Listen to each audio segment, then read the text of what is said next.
Everyone!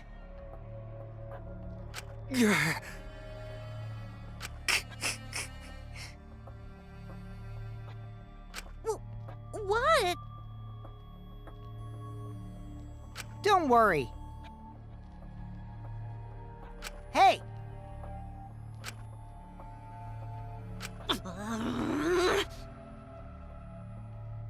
Wait. Either way. That's right. You're right.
Welcome!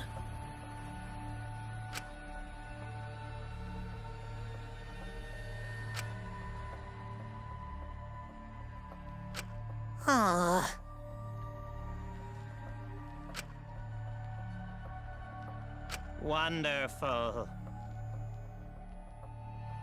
What are you saying? They're so cute.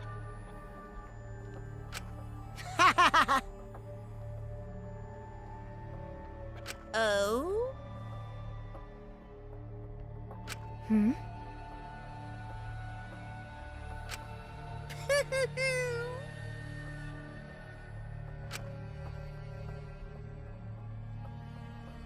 Hey,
Now then, let's begin. begin with a basic explanation of the class trial. During the trial, you'll present your arguments for who the culprit is and vote for who done it. Vote correctly, and only the blackened will be punished. But if you pick the wrong person, I'll punish everyone besides the blackened, and that person will graduate from this academy. Also, refusing to vote will result in your death, so you better vote for someone. Now, let's get this crazy awesome to the max trial underway! I think we all know who the most suspicious one is. It's... Let's combine our power and work together, everyone! The person who's most suspicious is... Now lend me your energy, everyone, so we can catch the culprit! Because the murder happened during the magic show, the culprit can only be... Hey-ya! I'm in top form today! Tenko, why are you interrupting me? We can't have a good trial if you talk over me! Huh? I'm not interrupting you! Whatever you have to say is probably worthless anyway, because all males want to talk about is S.E. Himiko seems suspicious.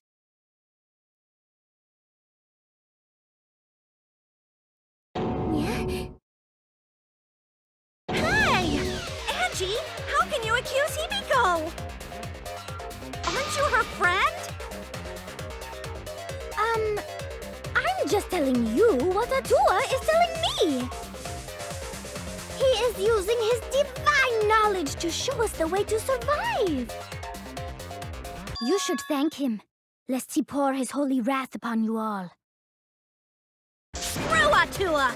That guy's got nothing on me. I'll protect Himiko! But it does point to Himiko being the most suspicious. Ryoma died during Himiko's magic show. His body appearing in the water tank leads one to think the escape trick played a part. It's only natural we suspect Himiko. She was the one performing the trick. No, that's wrong. The underwater escape wasn't a trick. It was magic. It's not the part you need to deny. You gotta tell us you're not the culprit. Magic, huh? That's so cool. What a mysterious miracle. Now, did you kill Ryoma, Himiko? Atua will hear your confession. Stop it! There's no way any of that is true! It's true, though. Himiko used the underwater escape trick to kill Ryoma. But I still don't have a clue how Himiko did the trick. There's no trick. That really was magic. You know, maybe it really was magic. Oh, stop it. If you don't reveal your trick now, then we'll vote you as the culprit. Stop picking on Himiko! A cute, tiny flower like her couldn't kill anyone. I get that you want to defend her, but that might be a bit much.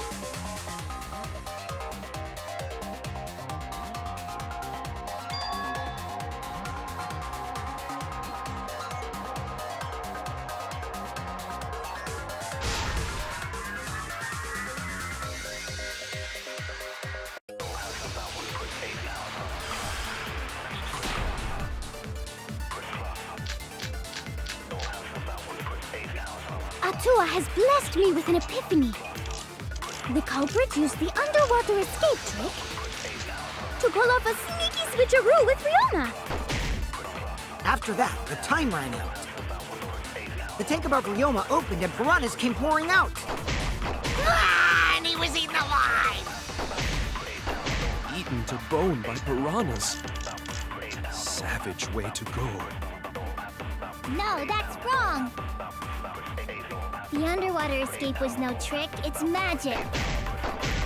We heard you the first time, Titless. No one cares.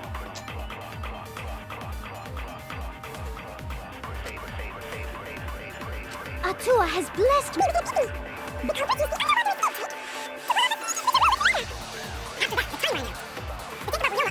Pouring out. And he was eating a lot. That's wrong!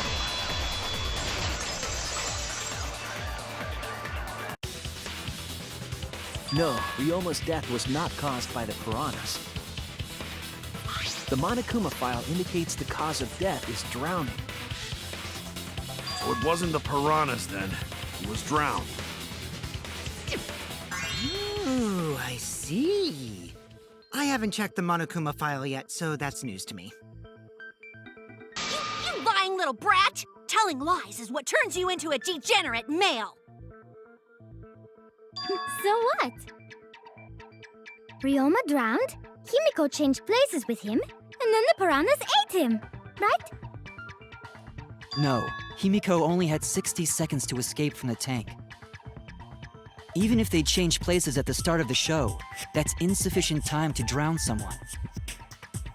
If that is the case, then when did he drown?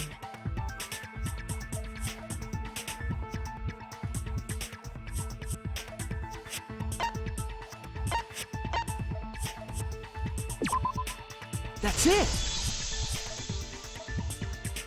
Ryoma was already drowned before the show started. Agreed. Before being eaten by the piranhas, he made no attempt to escape the water. To be precise, he made no movements whatsoever. Yes, by that point, he had already joined the ranks of the dead. Could that mean his body was hidden until the culprit made it appear in the tank? Hidden? Where? The culprit would have had to hide the body near the tank, and then show it during the act.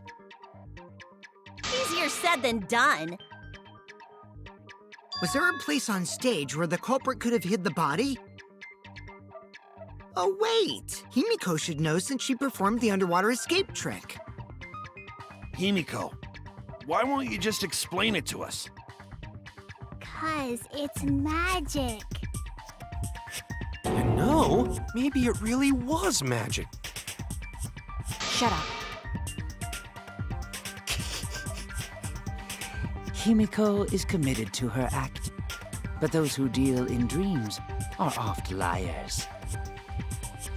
Why is everyone still picking on Himiko? You're all worse than a drunk dad's ramblings! We should let him vent. After all, it's tough being the man of the house. And we gotta figure out how the trick works to find where the body was hidden. But Himiko does not wish to tell us how she performed her act. Then let's work together to reveal the secret behind Himiko's trick! So, not real magic? No, it was real magic. Magic. Magic. Magic! Oh no! It's Himiko's curse! Her curses are really powerful! Aren't incantations usually more, complicated than that?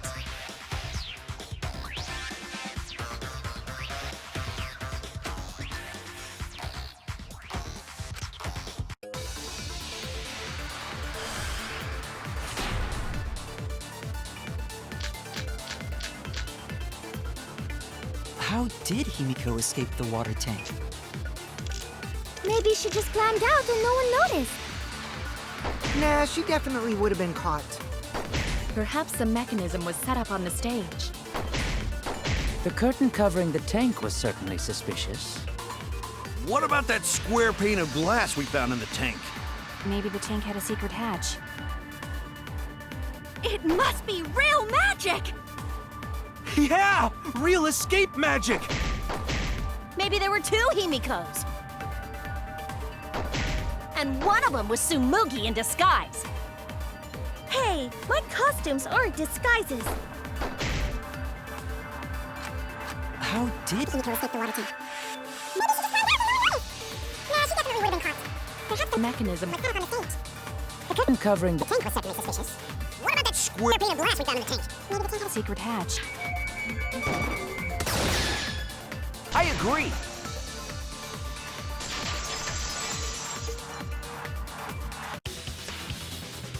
Maki is correct. There was an escape hatch on that tank. I see. So it did have one. That's right. I discovered a similar tank in Himiko's lab. There was a panel on the side that could open. That was her escape. Mind over strength!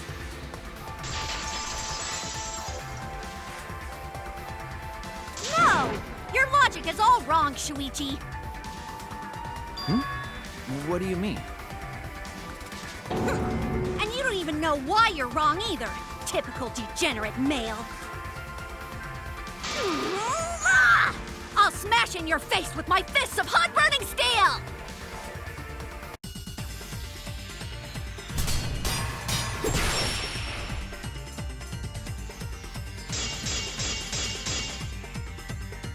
The side of the tank being open doesn't have anything to do with Himiko's escape.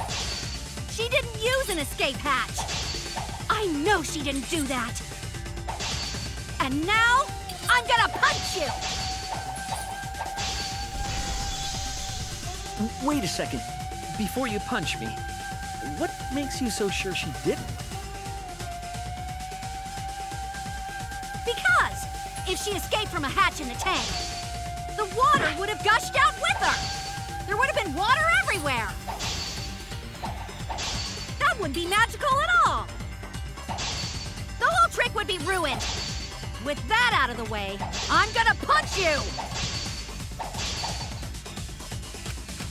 Because if she escaped from a hatch in the tank, it would have gushed out with her. Water everywhere.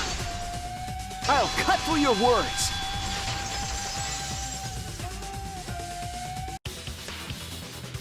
There was a reason the room wasn't flooded with water. The staircase that was attached to the water tank. Try to remember how the staircase was positioned. It was aligned perfectly with the tank's escape hatch, meaning the water tank was connected to the inside of the staircase. Inside staircase? His body was in stairs? Knowing that, it's clear how Himiko made her escape from underwater. There was a curtain covering the tank during the performance, allowing Himiko to enter the staircase from the hatch undetected. Any water that spilled out would have simply funneled into the staircase. So how do you get out from the staircase? The staircase also has an escape hatch, one facing away from us. It's placed so that the water would not drain from the staircase.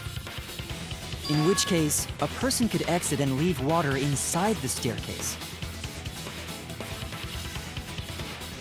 However, that person would be soaked, meaning that some trace should be left. That would explain why there was a puddle around the stairs. So when Himiko came out from the stairs, her wet clothes dripped water all over. Ha ha, bitch! Caught you soaking wet and red-handed!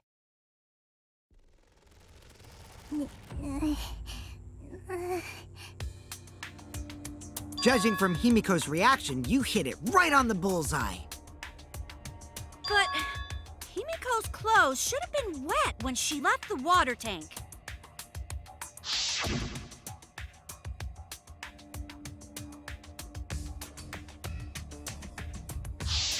Her clothes were definitely not wet.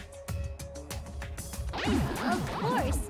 That's because my underwater escape wasn't a trick. It was magic.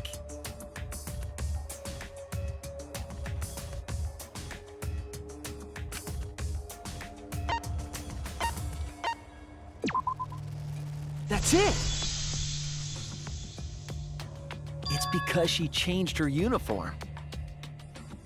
The dormitory is stocked with uniforms. Did you hide one behind the stage in advance? I remember seeing Himiko go to the gym this morning, carrying a uniform and a towel.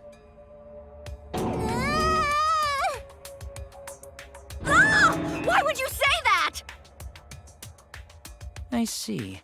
She had a towel, too. She may not have had time to fully dry her hair.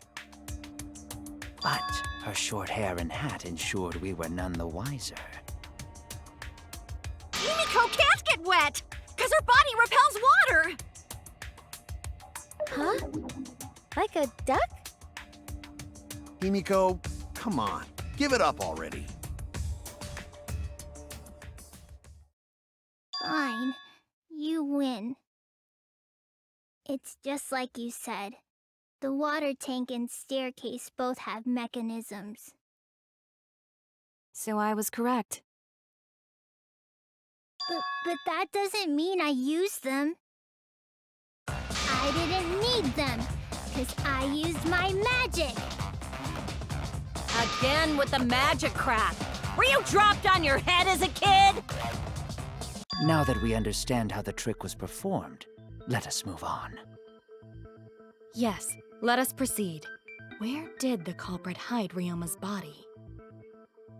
From our discussion earlier, his body could have been in the space inside the staircase. But that's where Himiko would escape from, right? So Himiko went in the stairs with the body? What kind of kinky shit is she into? That seems unlikely. There isn't enough space for 2 people to fit in there. Yeah, the stairs are pretty cramped. It'd be hard to fit even Ryoma and Himiko in there. Who says they went in together? She could have made the switch as she was leaving the tank. At the same time, she could have pulled out the body from inside the stairs. That way, she'd have room to put herself in there. See how easy that is? I think that explains how Himiko changed places with Ryoma's body. Wait a minute! Why did you automatically assume it was Himiko? Who else but Himiko could have done it?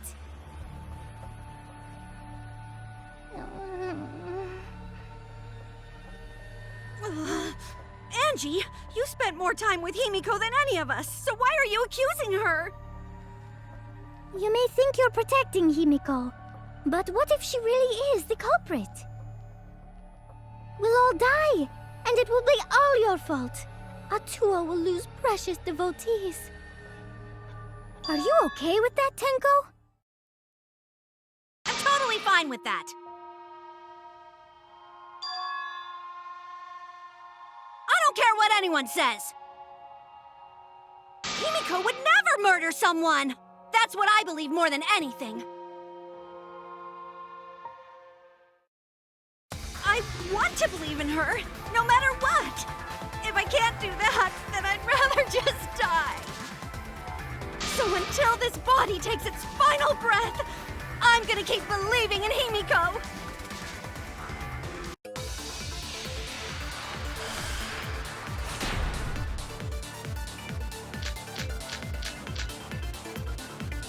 The only one who could have switched out Ryoma's body is Himiko.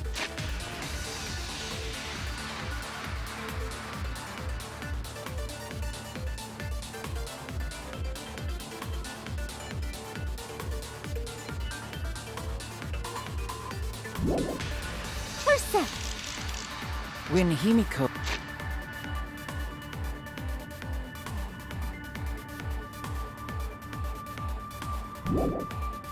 was escaping the tank, she dragged out the body hidden in the stairs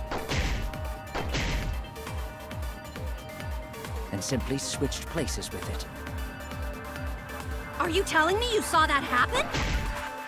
No one could have seen that. It would have occurred in the middle of the show, when the tank was covered with a curtain. So basically, no one saw anything. I didn't do it, I swear. Ryoma's corpse wasn't in the staircase. Quit lying, you donkey-lipped con artist! She's not lying! She's not a con artist, and she doesn't have donkey lips! The only one who can switch out Ryoma's body is Himiko. When Himiko was escaping the tank, she dragged out the body hidden in the stairs. And Simply switched. places with it. Are you telling me you saw that happen? No one could have And that, It was the curtain in the middle of the show, when the tank was covered with a curtain. So basically, no one saw anything. That's wrong!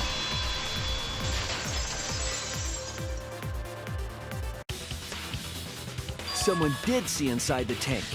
It was Gonta. Gonta had climbed onto the stage and was looking into the tank from above.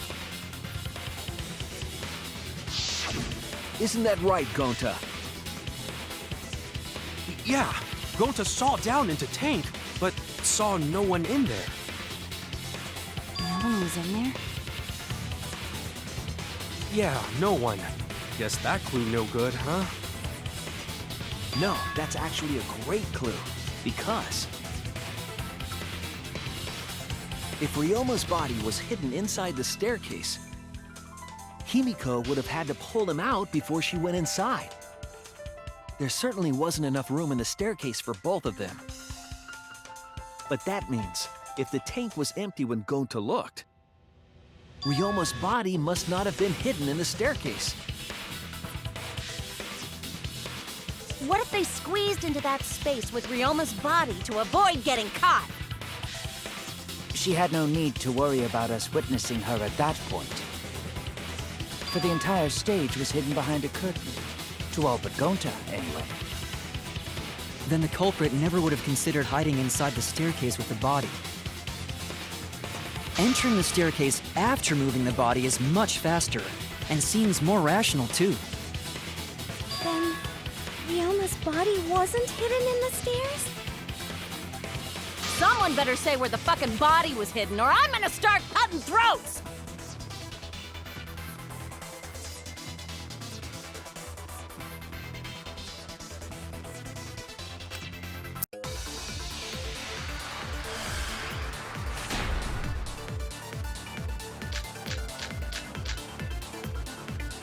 Where were you hiding Ryoma's body?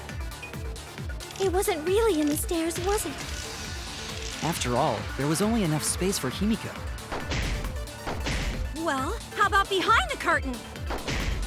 If there was a way to enter the tank from there, then it would be plausible. Or maybe the body was in the tank all along, but we just couldn't see it. Impossible. You need top-notch visual effects to pull that off. And what of the tank containing the piranhas? No way! If you put a body in there, the piranhas would have eaten it way before we saw it. But if the body and piranhas were separated, then it wouldn't have been devoured, correct?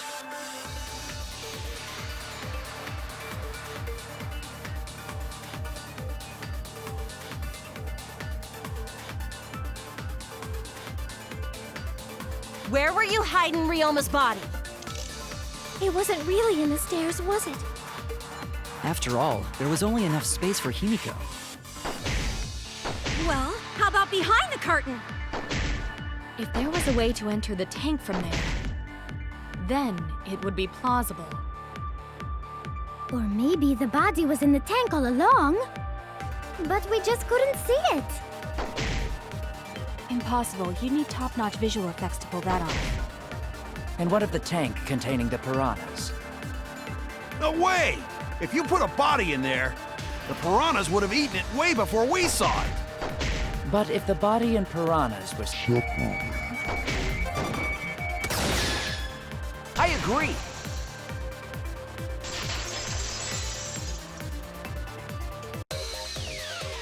Keel's hypothesis is correct. The body and the piranhas were separated. This was accomplished using the square glass pane found in the tank. just as I thought? Using that glass pane as a divider, a safe space could be created in the tank. It is in such a space that the body could be stored, separated from the piranhas. Then that means Ryoma's body was hidden in the piranha tank the whole time! So Ryoma's body fell into the water tank with the piranhas? Gonta knew it! What is it, Gonta? Gonta was above stage when piranhas fall. That's why Gonta sees something no one else could. When piranhas fell, Gonta sees some big thing fall into water tank with them.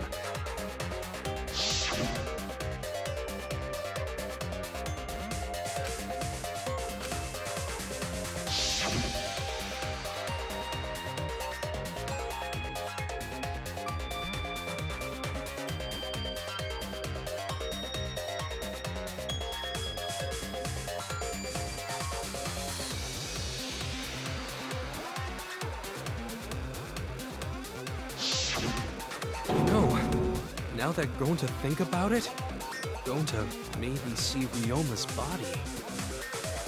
When the piranhas dropped from the tank, I thought I saw something bigger drop as well. The water tank on the bottom is made completely out of glass, correct? You can see what is happening through the glass. Can you really hide a body in the tank? Even in murky water, a dead body would still be visible in a glass tank. Unless a certain something was used to obscure the body. A certain something? We all agree that the glass pane was used to separate the body from the piranhas, correct?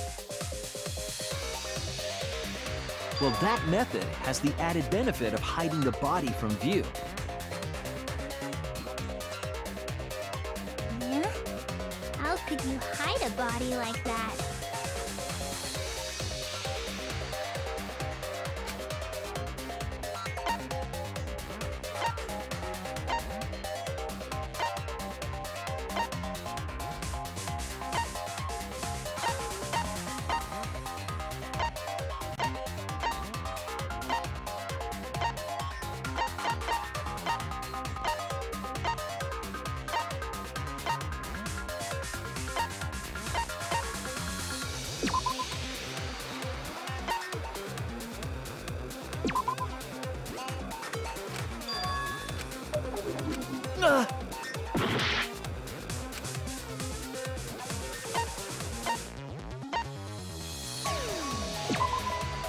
This is it!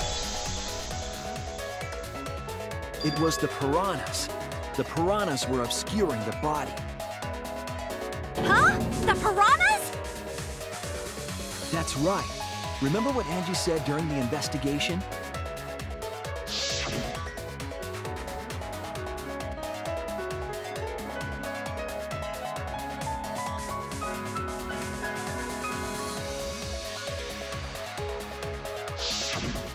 They increased that significantly? I didn't know piranhas fuck like rabbits. It seemed that way, but it wasn't that the actual number of piranhas increased. The glass pane divided the tank nearly in half, right? The piranhas got crowded together, making it look like there were more of them. The more densely the piranhas are packed, the harder it is to see past them. Because of that, it was difficult to see the body hidden in the tank. That glass pane was the lid from the piranha tank.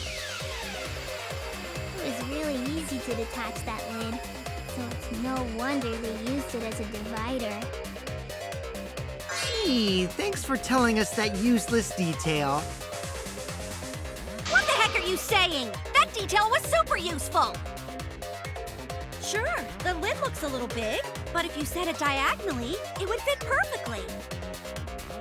Nice job, Himiko! Your explanation was awesome! With this much evidence, it seems like the body was definitely in the piranha tank. Congrats, Himiko! Now there should be no reason for anyone to suspect you. Really? Yeah, because if you didn't switch places with the body, then you couldn't have killed him. It only means we now have other suspects. You are not cleared of suspicion just yet. Okay, but still, that's way better! That's wonderful news, Himiko! Atua is happy for you. Apologize, Angie! You and your Atua better tell Himiko you're sorry right now! Atua is sleeping. He went to bed angry because you all doubted him. What a petty-ass god! No, it's okay. We shouldn't be mad at Angie. We should be mad at this class trial, at this killing game. Oh, Himiko! Bless your sweet, kind heart. That's what Atua said anyway. What? It's too bad that the handsome god went to bed angry, though. Himiko's still brainwashed! But I'm not giving up just yet. This is gonna be a breeze. Great, now what are we gonna do? We're back to square one. And why are we back to square one? Because any of us could still be the culprit. Jeez! You flunked out of Tard School or something? Nuh-uh, not everyone. We can narrow it down to whoever doesn't have an alibi yet. Eh? What alibi? I guess I should have known a dumb whore pig like you wouldn't understand. So let me explain. Who you calling a dumb pig? If there's this much evidence, then there's no mistake the body was hidden in the piranha tank. But for someone to plant the body in there with such limited time is pretty tricky.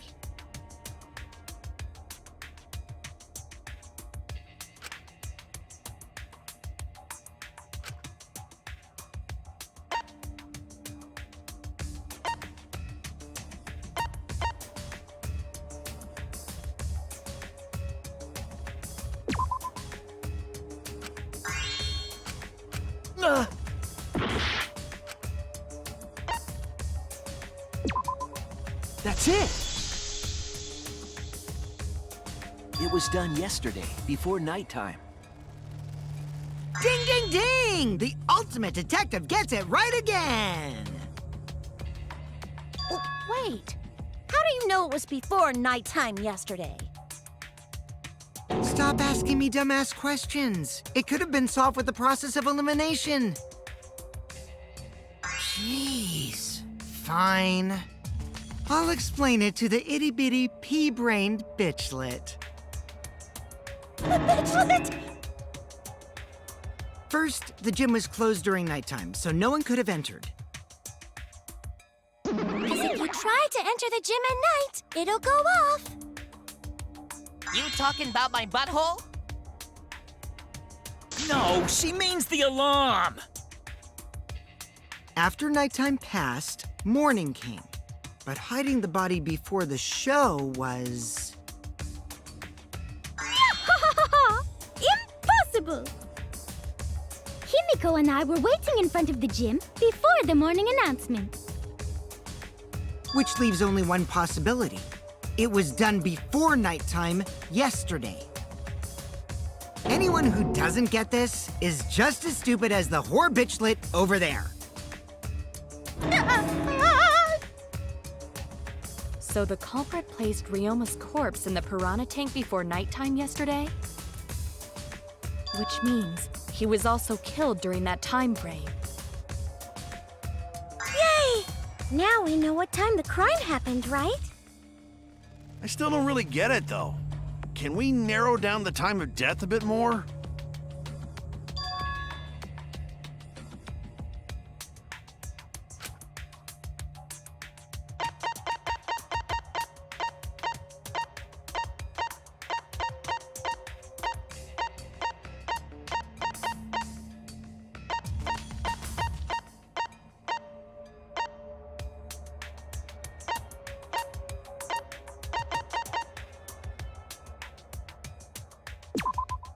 This is it!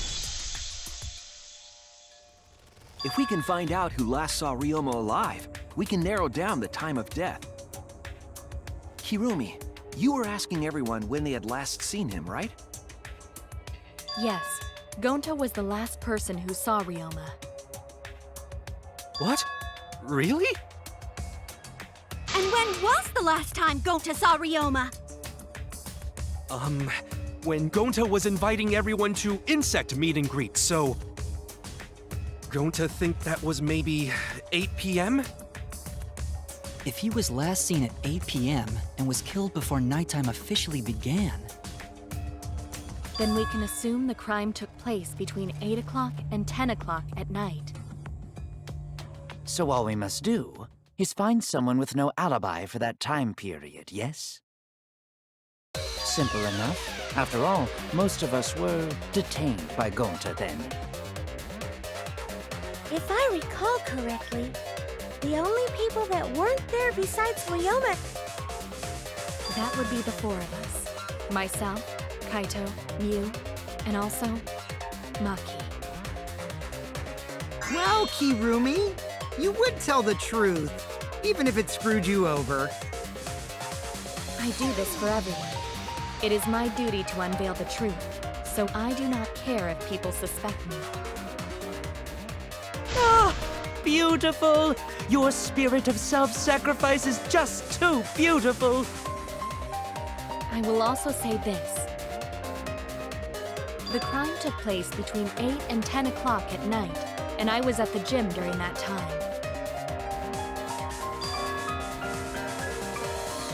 But I was only there for about 5 minutes. Why would you even say that, though? You're tying a noose around your neck, you know. I don't care if it was 5 seconds. It's way too suspicious that you were alone in the gym. I think the cleaning lady here is the culprit. You killed Ryoma, didn't you? It's too soon to tell. We should hear what everyone has to say, right? Fuck that noise! but Miu, you don't have an alibi for when the crime occurred either, do you? You think I'm suspicious? I don't even know where the gym is. Doesn't telling such obvious lies make you more suspicious, Miu? The other two without alibis are Kaito and Maki. Let us hear your testimonies. I was in my research lab the whole time. I didn't go to the gym. But that cannot be proven, can it? What about Kaito? Only murderers grow out creepy facial hair like mustaches and goatees. What? My goatee's not creepy. It gives me a glamorous celebrity vibe. Anyway, among those four, the culprit must be the one who doesn't have an alibi. I apologize, but given the circumstances, we have no choice but to suspect you. Suspect who? Who's the culprit? Wait up! Why are you guys suspicious of me? I've been helping the whole time! Oh, wait. I remember now. I do have an alibi. You will see whether or not I am suspicious as the trial progresses. I'm not No way the I'm the culprit. culprit!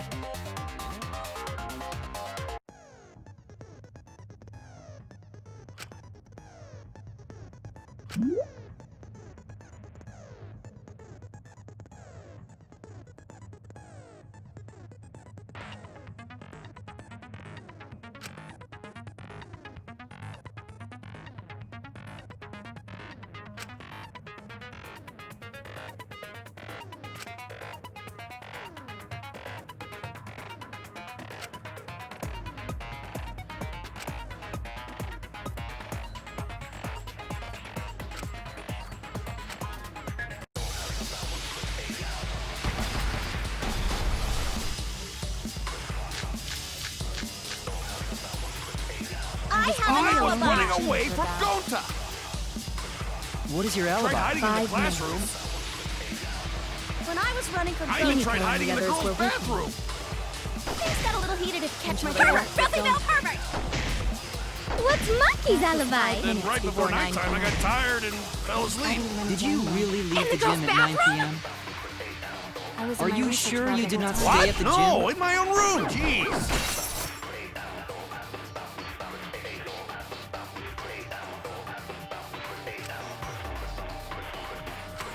I was running away from Gonta. What is your I alibi? tried hiding in the class.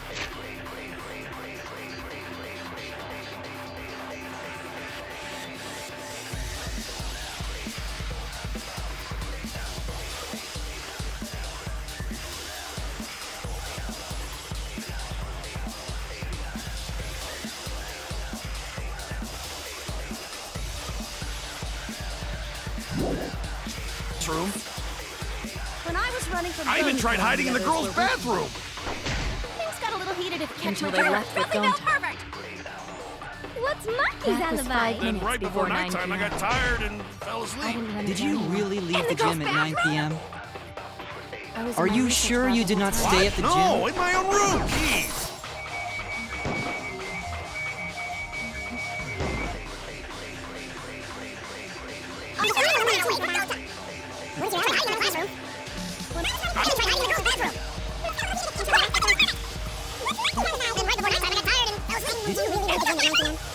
Are you sure you did not stay at the gym?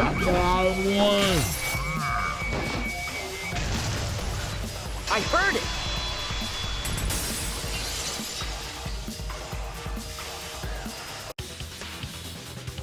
No, I think Hirumi is telling the truth.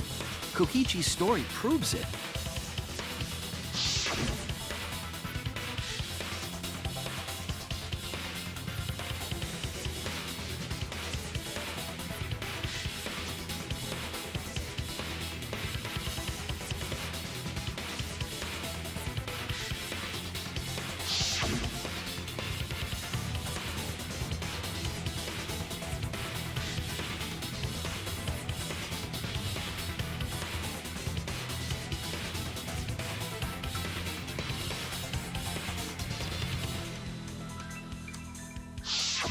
Kokichi met Kirumi at 9 p.m., and they were together until nighttime. Gonta went to the gym to catch Himiko and Angie 5 minutes before 9 o'clock. After I left Gonta's lab, I ran into Kirumi. I'm pretty sure Kirumi stayed at the gym 5 minutes till 9 o'clock. This information could have been told to us beforehand. Sorry, forgot. I definitely didn't keep it a secret to make the trial more interesting. Forgot? It seems far more plausible that you were telling another lie. Unlike robots, we meatbags can't pull out our memories from our hard drive. Was that supposed to offend me? Your irrationality fills me with pity.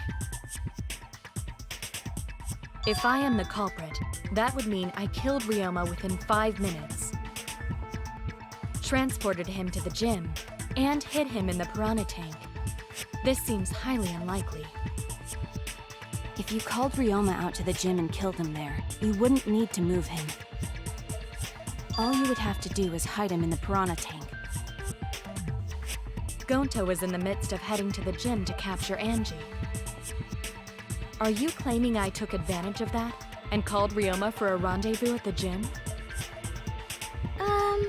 That'd be pretty difficult. We should probably look at other possibilities. Maybe someone snuck into the gym while Kirumi and I were busy talking.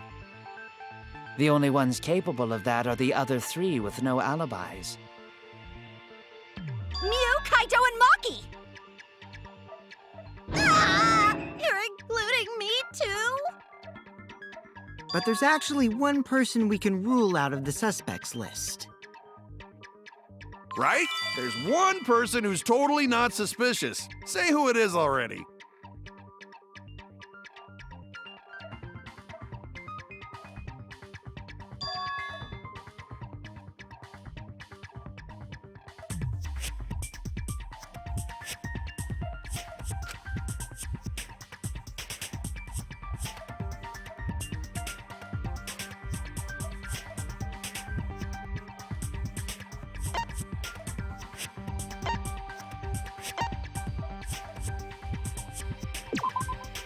That's it. Kokichi, you're talking about Mew, right? What? Mew?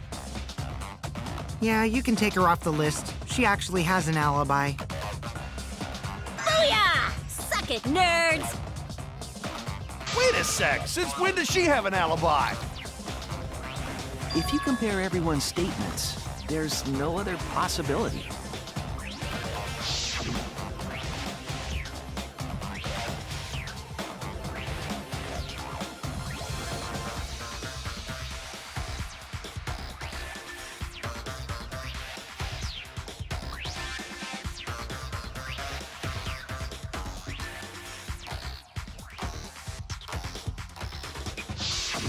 A girl walking around half naked.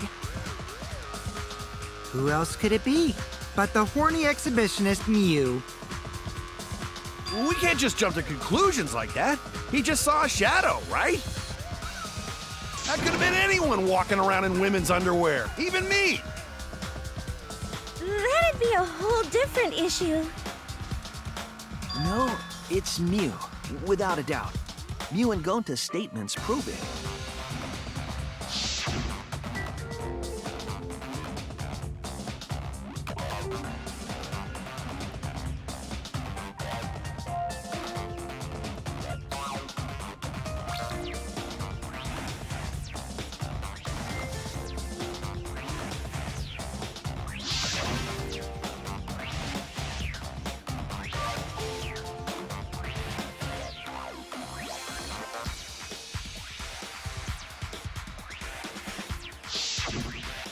I see.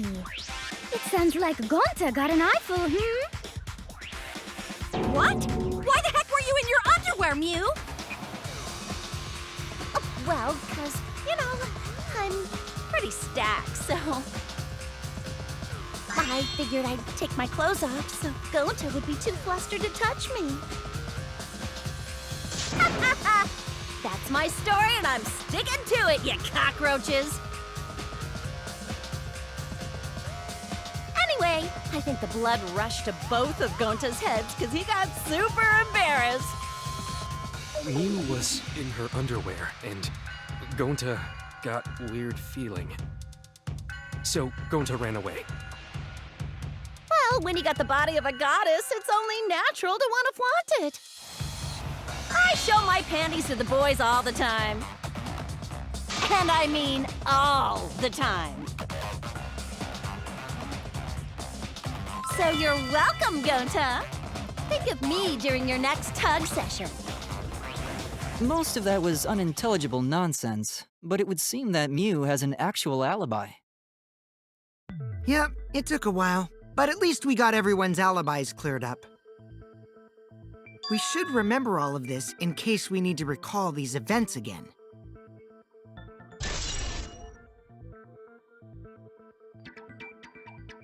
That leaves Kaito and Maki as the only ones with no alibis.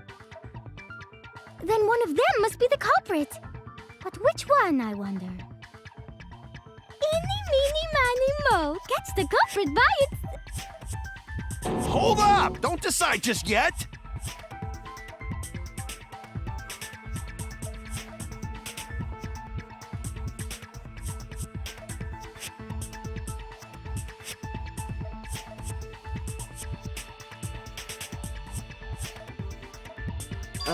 Maybe we should determine the sequence of events. The culprit No, we should do something more fun. And I have the perfect idea. We narrowed it down to 2 people, and one of those 2 is the culprit, right? Since we don't have to randomly accuse each other, finding the truth just got much easier. So let's find the truth with a more effective method. And what is this effective method? If one of them is the culprit, then the innocent one should know who the guilty one is, yeah? Because if you know you're not the culprit, then you can just accuse the other person. Yes, that is true. Which means there is one person among us who definitely knows who the culprit is. To that someone who knows, do your best to convince us. Work harder. Work harder? Have the two argue for their innocence. That's how we'll decide our culprit. Even if we did that, wouldn't they just pass the blame back and forth? And... Huh? You guys talk about cooperation and teamwork, but you're all afraid. You're too scared to point your fingers at others, so you hide behind the word trust. How do you expect to find the culprit when you're all worried about each other's feelings? If you're planning to expose a liar, then you have to corner them psychologically. Only then will they reveal their true self as a liar, hiding beneath a layer of deceit! If we want to find the liar, I suggest that the two suspects argue against each other. No more pointless deductions. All we need is for them to fight for their lives. So let's host an argument that's totally not boring but super fun! We'll catch the culprit in their lies when we find a contradiction. We'll scare the culprit until they screw up! That's how a true class trial works. Right, Monokuma? A development like that would liven things up a bit. Yep, I totes agree. You're agreeing with Monokuma? Just whose side are you on? I'm on your side. I don't want to die either, you know. That's why we need to take this seriously. A hot debate to smoke out the liar. And how do you expect us to start this? If you guys need some help getting started, I can give out the first topic. Our first topic is this! Ta-da! The Cubs pad. Not just any Cubs pad, but the one given to our latest victim, Ryoma. When we started investigating, I went straight to his room to borrow it. So it wasn't the culprit who took the video from his room, it was you. And the reason why I brought it out just for this occasion is... because one of these two had Ryoma's motive video. Dun dun dun! One of these two had it?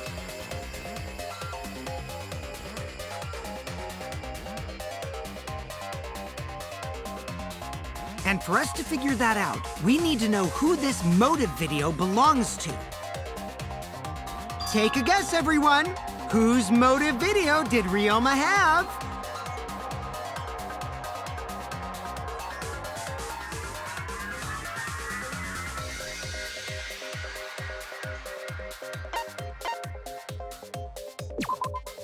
That's it! It was Maki's motive video, right? Oh, how did you ever guess? Ooh, I know! It's because the motive video that you have belongs to Kaito. Process of elimination wins again. The obvious answer was Maki, right? Is that true, Shuichi? Yes, you're right. And what about that? Just because Ryoma had my motive video, that doesn't make me the culprit. Finally, you said something! This is how a debate should be. I only brought up the motive video to make you talk. Excuse me? Okay, now that we got the party rolling, let's get you and Kaito ready to argue. Remember, if you're not the culprit, then that means the other one is. Got that? Let's start this extreme death debate. Tear up the other's lies, rip each other apart. Wait just a minute. What are you trying to... Quit screwing around! We don't need to debate who's a culprit! I'm not the culprit! That's for sure. Which means... Kaito, wait! Maybe Kokichi is wrong. Maybe he... But Maki isn't a culprit either! Huh? What?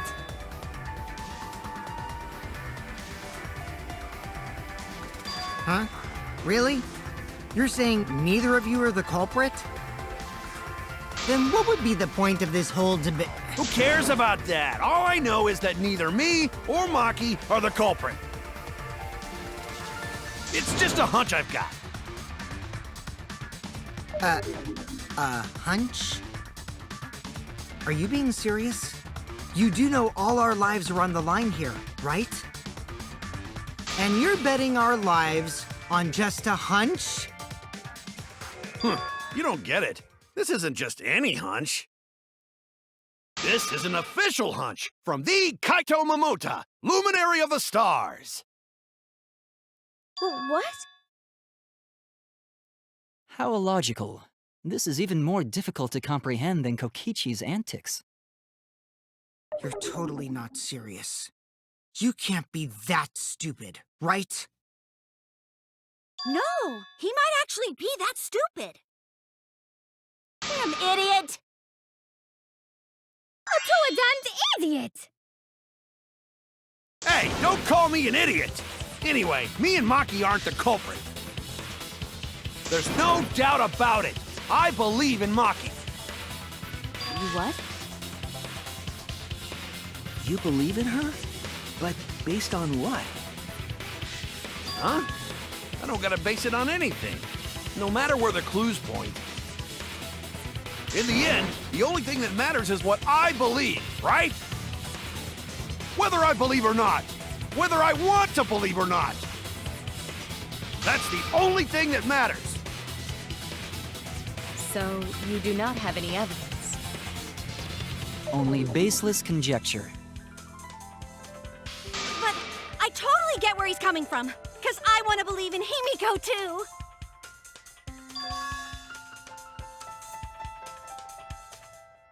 Wanting to believe in someone is a beautiful act, yes. However, it is a sentiment that has no place in a class trial.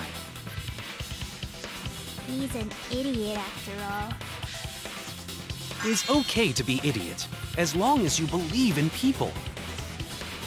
Guys, I said don't call me an idiot. Really hurts my feelings.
I'll believe in Maki as well. What? That's our Kaito, right? Making us think with our hearts. You too? How could the ultimate detective believe in someone without proof?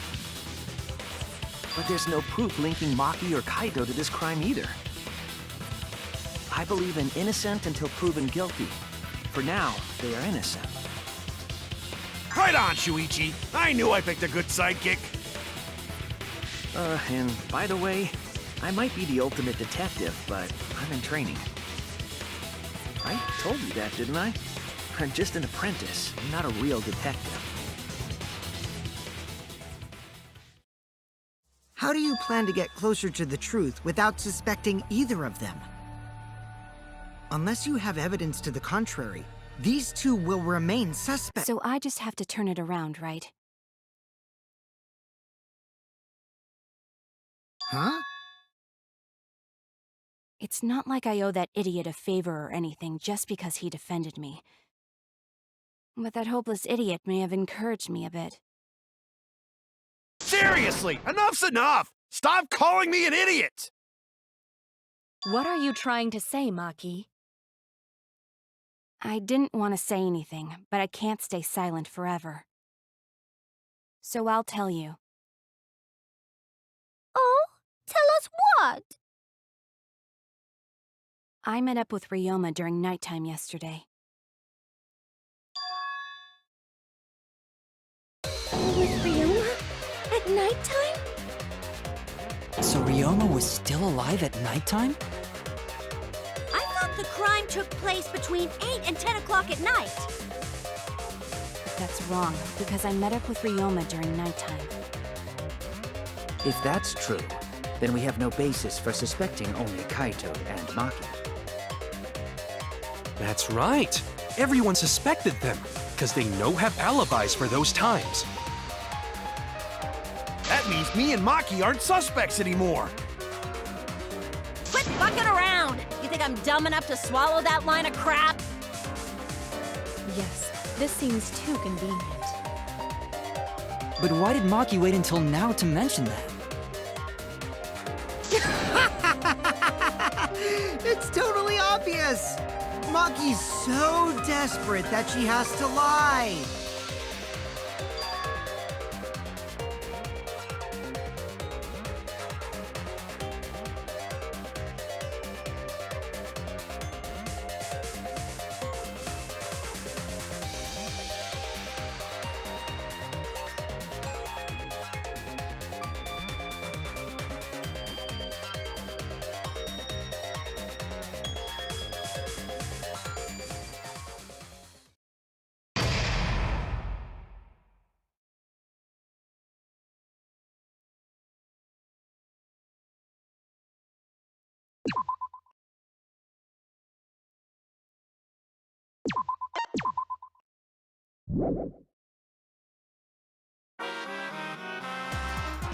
Now then.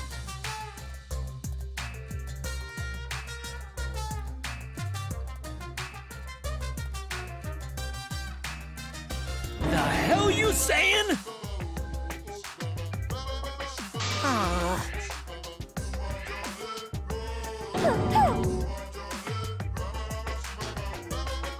Uh-oh. Yeah.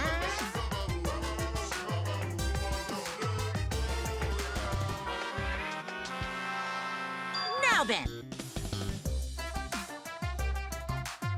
The hell you saying?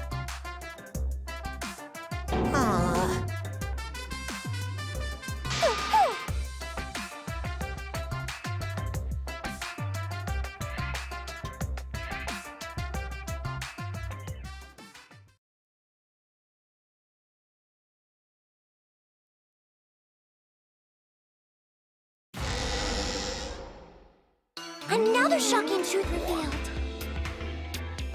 Back to square one. Square one? If Square won, they wouldn't have got eaten by the competition. After that terrible movie, they had no other choice. Wow! What does that mean? It means he doesn't want to get involved in another pointless argument, like this one.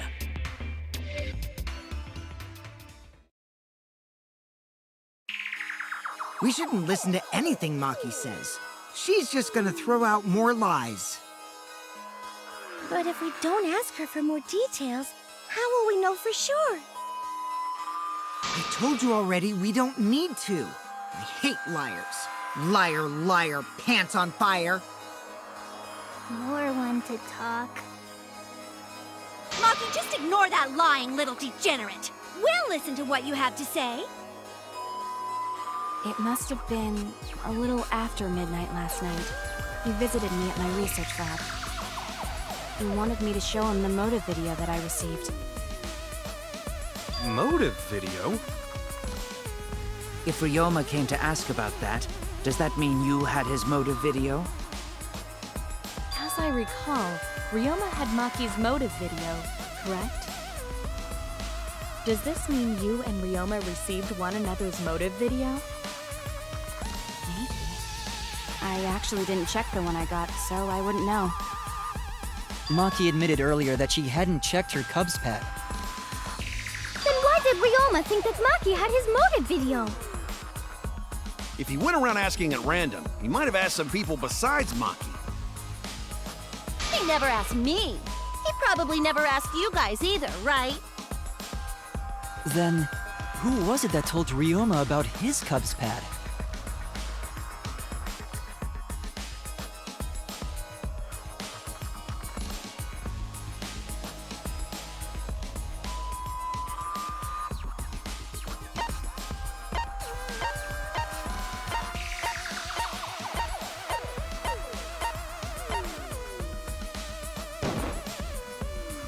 It's you! That would be Kokichi.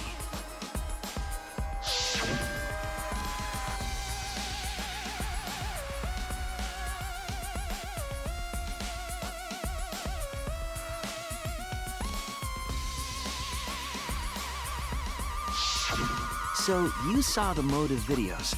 Did you tell Ryoma that Maki had his? When males get this quiet, they're either caught in a lie or thinking dirty thoughts. What happened then, Maki? After Ryoma asked you for his motive video? I told Ryoma just to take it from my room. I keep my room unlocked.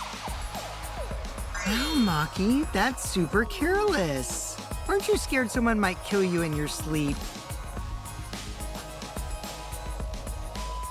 And then what happened? I don't know what happened after that. I'm not even sure if he saw his motive video. When he asked me, he said that he would show me my motive video in return. But I wasn't interested, so I declined. And that's pretty much it. So you don't even know if Ryoma saw his motive video? What a bunch of crap. If Maki met with Ryoma at nighttime, that proves he was still alive then. Which means, even though we don't have alibis from 8 to 10, Maki and me aren't suspects. If that story is true. It's true. Then why did you wait until now to bring that up? I didn't say anything until now because I wasn't in the mood to be suspected. Suspected? What for? Kirumi said it earlier. It seems that Ryoma and I had each other's motive videos. That's pretty fishy, right? So I didn't want to mention it to avoid suspicion. You didn't say anything because you weren't in the mood? It is quite selfish to keep this information hidden because you were not in the mood. Well, whatever. Either way, let's just believe Maki. Yes, yes! Those who believe shall be saved! No, we need to wait. There is still more to confirm. Well then, why don't we ask Kokichi? Huh? What now? You never answered my question. Were you the one who told Ryoma that Maki had his motive video? Is that really important? Yes, it is important. Because if Kokichi told Ryoma, it becomes more likely that Ryoma visited Maki during nighttime. I see. Kokichi's response may help corroborate Maki's testimony. Now you understand why I don't want your charade. I want the truth. Well, Kokichi, did you tell Ryoma? You said it earlier. I don't want to die, right? If you really don't want to die, then you better tell us the truth. Here comes the dramatic turnabout. Now I'm the one pressured by Maki. Okay, it's true. I told Ryoma. Just as I thought. But that's not a bad thing, right? He wanted to know, so I told him. Have you seen everyone's motive video? Nope, not yet. I was gonna wait until we hosted like a movie screening party. I just checked who had whose so I could give them back to everyone after. I see. Anyway, if Kokichi told Ryoma that, then he must have gone to see Maki. That means Maki's telling the truth. Ryoma was alive during nighttime. No, we cannot be too sure about that yet. Even if Ryoma and Maki did meet, it does not mean it was during nighttime yesterday. So you still suspect me? I am saying it could still be a possibility. If there is still a small chance of you being the culprit, then I cannot trust you entirely. Because everyone's lives are at stake. Then which is it? A lie or not lie? She's not lying. Can't you tell just by looking at her? If it was that easy, we'd be done by now. No, this is a world of lies and betrayal. Himiko! It breaks my heart to hear you say depressing things! I find Maki's testimony suspicious. It's far too convenient for her. This is difficult to determine. Maki is lying. Like I said before, a liar like me knows their own kind. I'm not lying. I did meet up with Ryoma during nighttime. I'm telling the truth.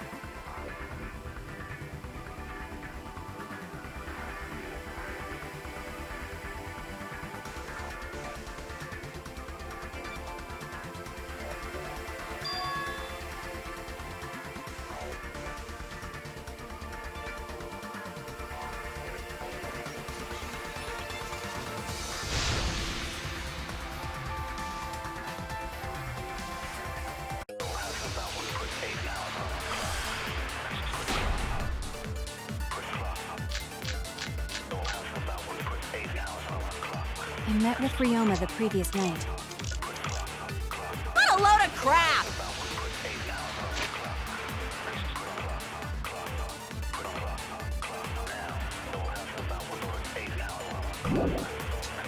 Maki only see Ryoma at night? Yes, I didn't meet with anyone else. Did anyone see those two together? Surely they would have come forward already. If no one can prove that this meeting took place, then there is no reason to believe your testimony, I'm afraid. As expected, Maki is lying to us. If you can't prove your claim, then it's the same as an outright lie!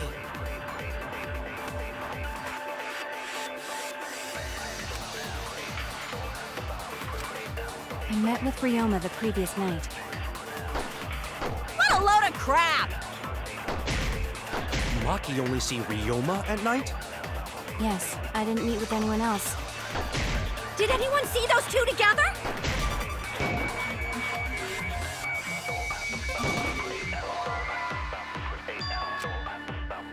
Oh no!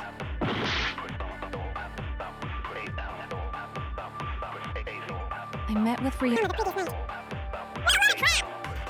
Maki only see Ryoma at night? Yes, I didn't meet with anyone. Did anyone see those two together?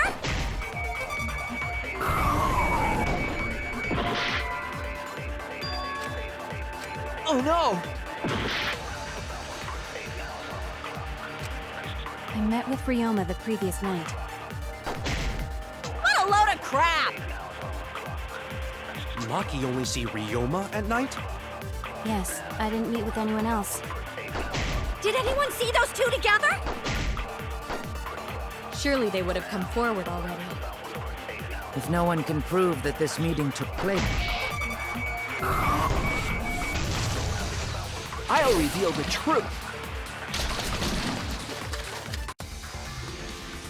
I might not be able to prove they met, but I can prove Maki wasn't alone. Oh, please explain. Well, Kaito and I train together every night. And yesterday, because of the insect meet and greet, we started late.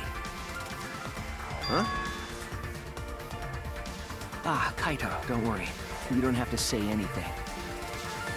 Anyway, we were doing some frog squats on the school stairs when we heard two people talking. People talking? We knew one of them was Maki, but we couldn't pick out the other one.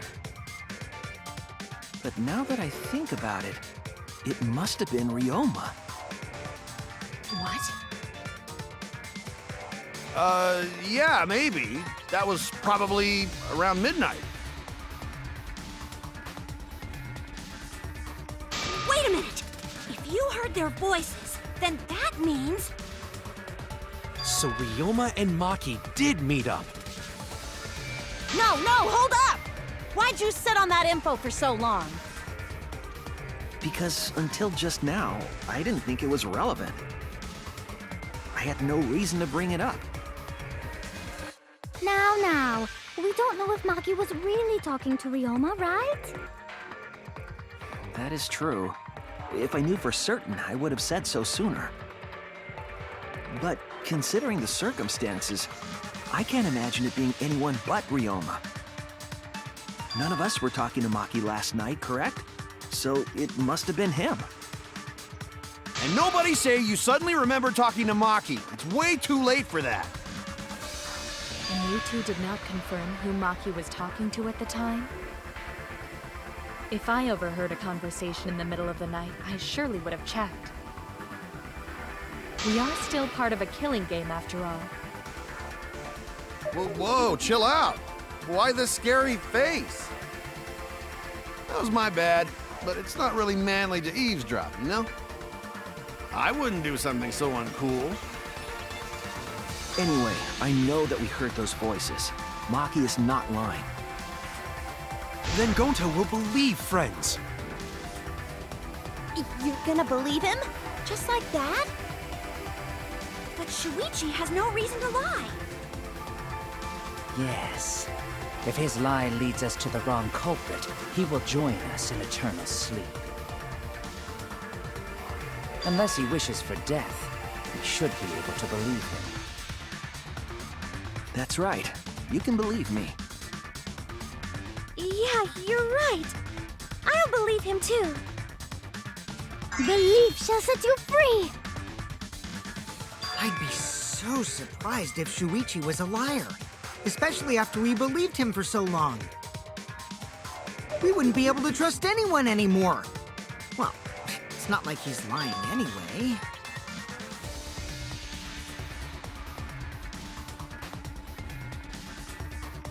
All right, that proves it then.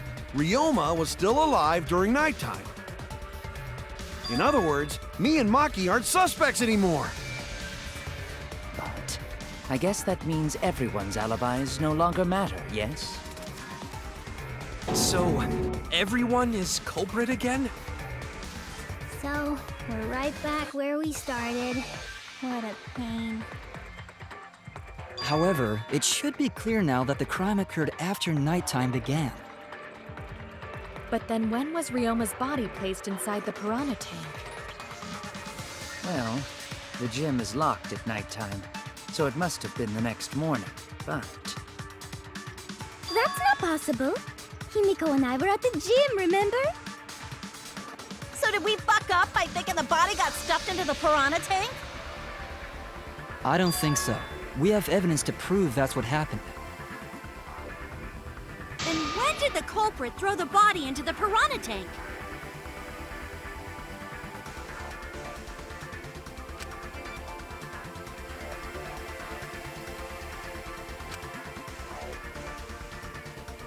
The only time they could have done it was during nighttime, huh?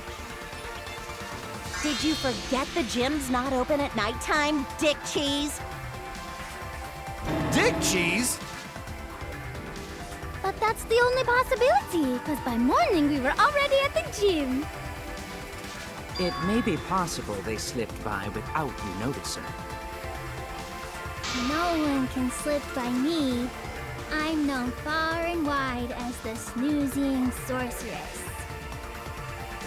What a terrible title for a guard. Are you positive that you did not see it?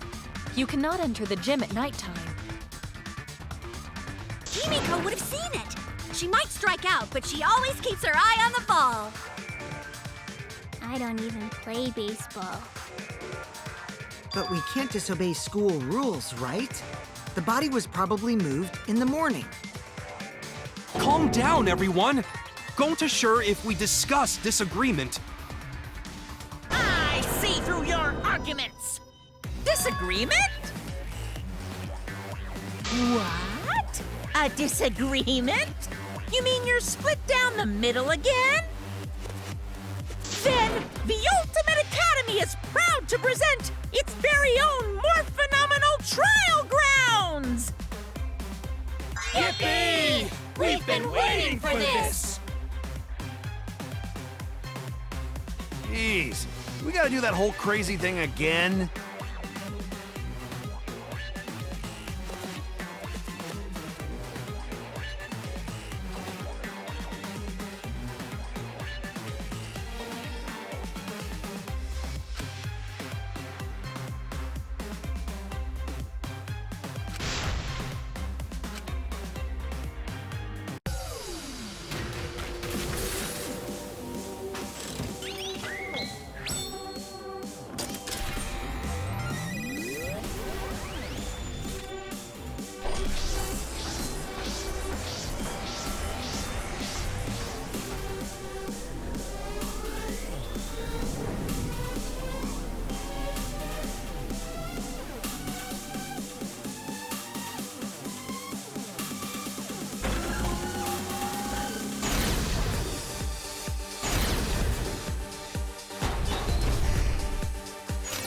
Did the culprit move the body just before the morning announcement? Angie! I was in front of the gym with the others, before the announcement. Is it not possible you simply missed the culprit? Himiko! We were right in front of the door. There's no way we could have missed them. Remember, the rules state that you can't enter the gym at... Kaito! Rules probably don't apply to corpses, you know. The piranha tank is too far from the gym's entrance. I got this! You might be able to reach the tank from the window above the stage. But pool next to gym also off limits at night. Maki! Entering the pool at night's what's off limits, not the pool area itself. But should we trust Maki's testimony in the first place? Tenko! It's okay, because we have Shuichi's testimony, too.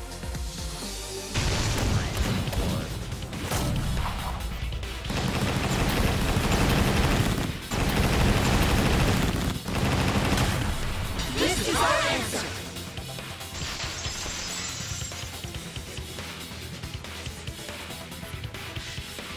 It's true that you cannot enter the gym at nighttime, but a corpse could.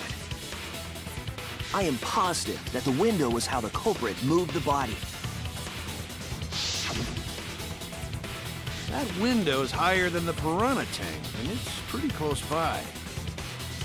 The curtains might have been closed, but the window was open the whole investigation.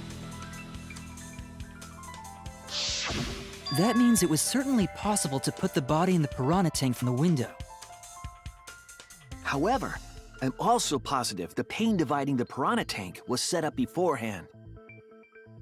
That certainly couldn't be tossed in. It would need to be placed carefully.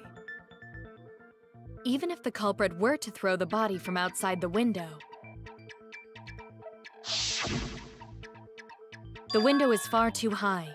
It cannot be reached from the floor. Ryoma was small. Gonta could have chucked him easy. Yes, but Gonta wouldn't do that. Gentlemen not chuck dead bodies. Being a gentleman has nothing to do with it. I know! They used the ladder in the gym! You tested it out while you were investigating, Shuichi. That ladder reached the window, right? So the culprit just needed to put the body through the window to pull it off, right?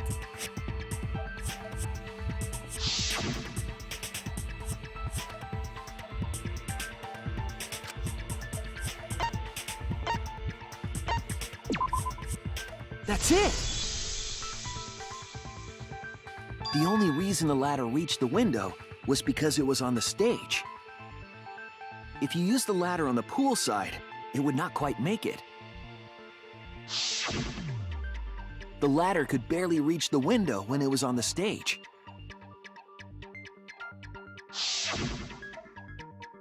And there is nothing on the pool side of the gym as tall as the stage. Finally, the ladder was found in the gym, correct? If the culprit used the ladder on the pool side, we wouldn't have found it in the gym. And they couldn't have thrown the ladder back through the window because it's too heavy. Then Gonta used his Tard strength to throw the ladder or the body or something. Gentlemen not throw dead bodies or ladders. The body could not have been thrown into the piranha tank to begin with. It would need to be placed carefully to prevent the glass pane from shifting. Got it, Musclehead? Even if we injected tons of steroids into you, it'd be impossible! Sorry, you're right. You didn't need to apologize, Gonta. How the culprit moved the body from the window. Ha! You guys don't even know that? What a bunch of dimwits. Do you have the answer then? But of course. Tell him, Shuichi. Blow him all away with the truth. I actually don't know that yet. What? The culprit definitely moved the body through the window, but I don't know how. Seriously? Serves you right! You just made a fool out of yourself after acting all high and mighty! Dudes just need to shut up and take their licks. What are we gonna do, Shuichi? We gotta figure this out or we're done for. Hey, you gotta do something, Shuichi! I know. I have to do something, but...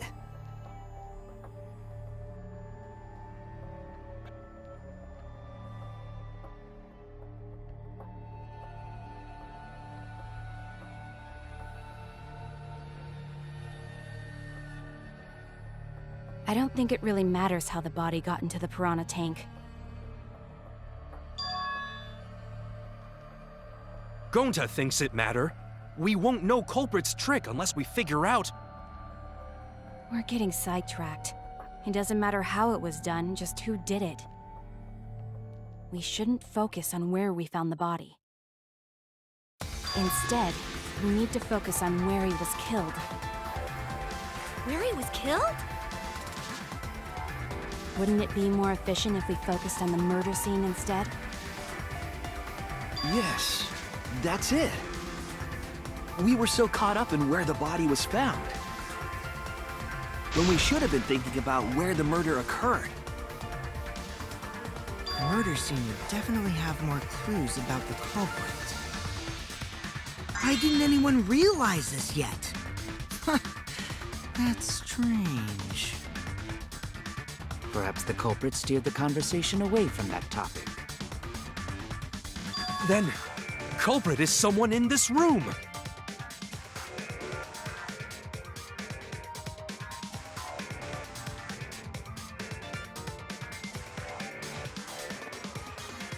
Well then, let's discuss the crime scene to figure out who the culprit is. That's not a bad idea for a robot. The last time I heard such a good idea was when Nino told me to move in with her under the bridge to get out of the cold. Himikawa under the bridge?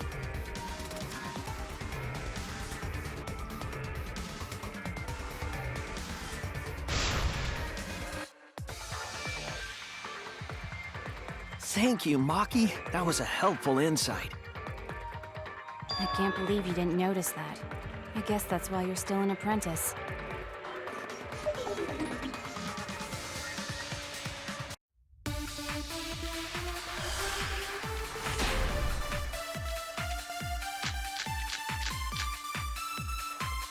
First, let's establish the crime scene. Wasn't it the dorm room? Ryoma was relaxing in his room when he got attacked. But the cause of death was drowning. There is nothing in his room that could collect enough water. He's got a toilet, doesn't he? Drowned in toilets? Impossible! We should consider places where water is stored. The only place that fits is the pool. Even if you use magic, there's no other way. Well, it must be the pool then. Nah, that little turd drowned in the toilet. Shut your mouth, you noisy sow. Sal!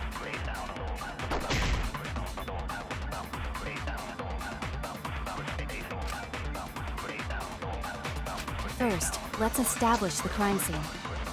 Wasn't it the dorm room?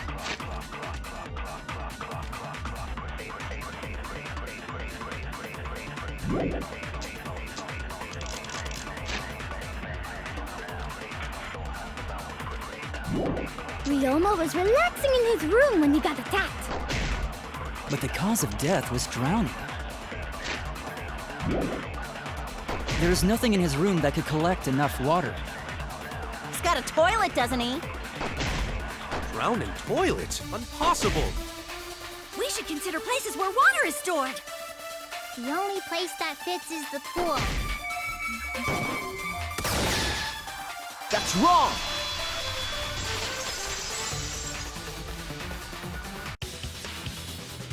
The pool could not have been the scene of the murder. Ryoma was killed at nighttime. No swimming is allowed at nighttime, so a living person could not have gone in. Yep, a dead body is fine because it's just an object. But if a living person entered the pool, I think I might cry. Cry as loud as you want. I'll cry with you. We can spend the night together crying. In the morning after, I'll write goodbye on your mirror in lipstick before I quietly leave. Only after you leave do I realize how much you really mean to me. Quit being so gloomy. This is the year of the Jets. Fuck the Patriots. Anyway, we can conclude it's impossible for him to have drowned in the pool. Where was Ryoma killed if not pool? Is there other place where water can be stored?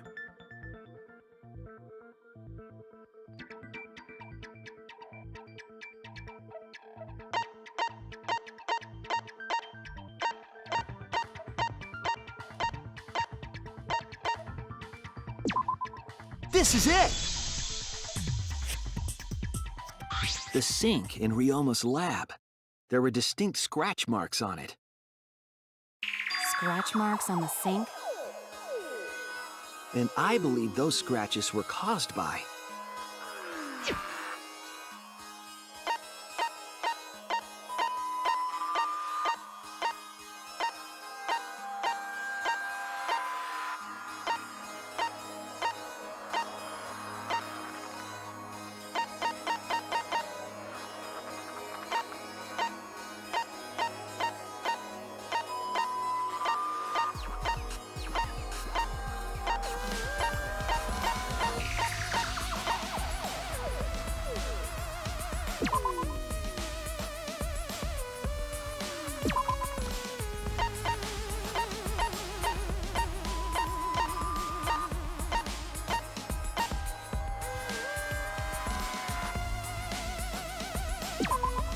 This is it! The handcuffs. They were scratched as well, correct? Well, yeah. Sort of looked like they'd been scraped against something. There's also the fact that the handcuffs were from Ryoma's lab. The marks on the sink came from the handcuffs in the same room. The size and shape of the scratches are consistent with the handcuffs, I'm sure. How did those handcuffs get from the lab to the water tank? Because Ryoma was wearing them, right? Yes, though they were only visible for a brief moment when Ryoma appeared in the tank.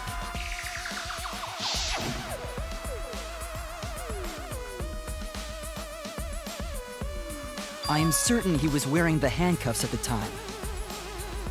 The handcuffs were left after the piranhas devoured Ryoma.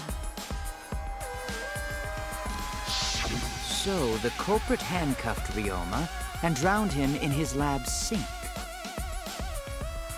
Ryoma must have been pretty yummy. They chomped up his entire body. Arms, legs, brain. Saying disgusting things. I don't want to hear it. That crunchy texture with the fatty parts just right. Then when they bite down, it gushes. Stop! Please stop! But how did culprit handcuff Ryoma? He could have used Shikuchi method to get away, unless someone ambushed him? It's possible they knocked him out before handcuffing him. Though there's no way we can be sure, now that he's not but bones. I doubt he was ambushed. I'm pretty sure the culprit got Ryoma by... whoops. Don't pay attention to little old me. I'm just talking to myself. When you talk to yourself, pretend you're eating and chew with your mouth closed. Otherwise, you'll get a mouthful of peanut butter squid. It's so disgusting you'll laugh. So we all agree Ryoma was drowned in the sink in his lab, right? That sink could have held enough water to do it for sure. All right, I'm calling it.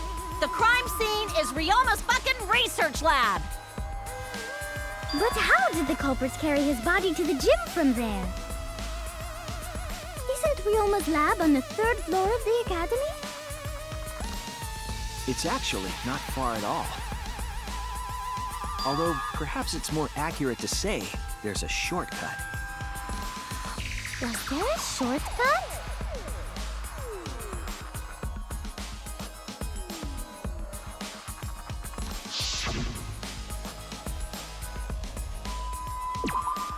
There! The shortcut is the window in Ryoma's lab. The window? That's right. None of the windows in this school open. Except the one in Ryoma's lab. And on top of that, the window faced the pool. You could see the gym straight across. Do you think the culprit dropped Ryoma's body into the pool area from the lab window? Then they could have thrown the body into the piranha tank through the gym window. How's that? Mission complete! Your explanation contradicts some things we discussed earlier. The gym window was too high to reach from the poolside, even if one used the ladder. That's right! I apologize! I must go on a journey to reflect on this! We keep hitting dead ends, since we don't know how the body was thrown into the gym. Well, that didn't really give us any info about the crime.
I've got it!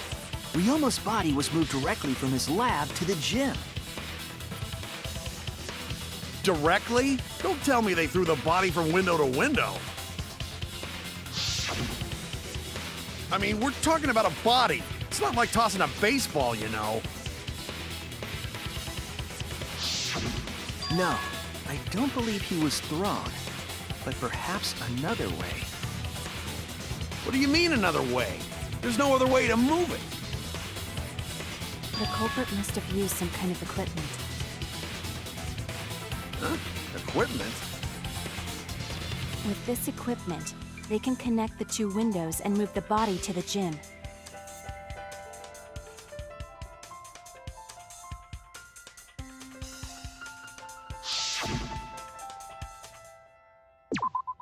There! The rope found behind the gym stage could have been used to connect the windows. Oh, there was a mysterious mystery about that rope that only Atua can reveal. What mysterious mystery?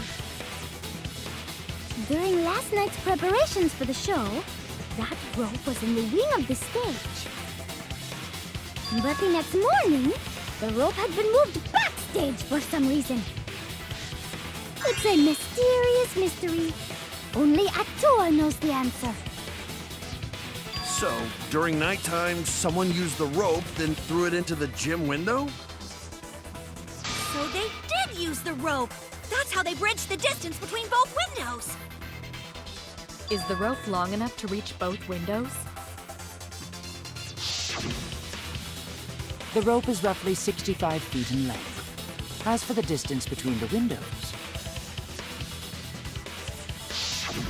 According to the sign of the pool, the width of the pool is roughly 35 feet. And the distance from the edges of the pool to the windows is an additional 16 feet. Altogether, the sum total length from one window to the other is roughly 50 feet. And pool is only thing between research lab and gym windows. You bet it's long enough. That's what she said. Wait, who said that? Even if the rope was long enough, wouldn't it be pretty hard to tie them to the windows? Both windows were too high to reach. It would be like tying a rope from one cliff to another. If the windows were closer together, then they could toss the rope across. But they're not. No, Gonta think it would work. Just need one more rope. Another rope. There was only one, though. Oh, then it's impossible. Sorry.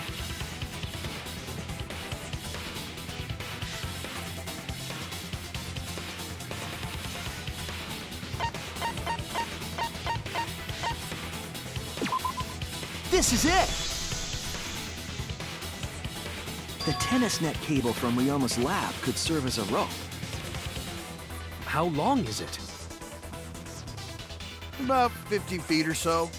But how do they use it? Okay, so... First, culprit hang rope outside of one window. Then, culprit move to other side. And tie cable to other window. Then, after tying to each window, culprit tie rope and cable together. That how culprit make one rope that reach both windows. Wow! That's amazing, Gonta! You're so knowledgeable! It's nothing. Gonta use ropes a lot when looking for bugs. Even if they did connect the windows with a rope, they can't carry a body on just that. Eureka! I got it! Thomas Edison once said that genius is 1% inspiration and 99% perspiration. But in my case, it's 100% inspiration! We get it. Just tell us already. They handcuffed the body to the rope and slid it from one window to the other, like Tarzan! The body would reach the gym window, but it wouldn't land in the piranha tank. Stop making such dumbass comments and keep your smelly breath in your dirty mouth.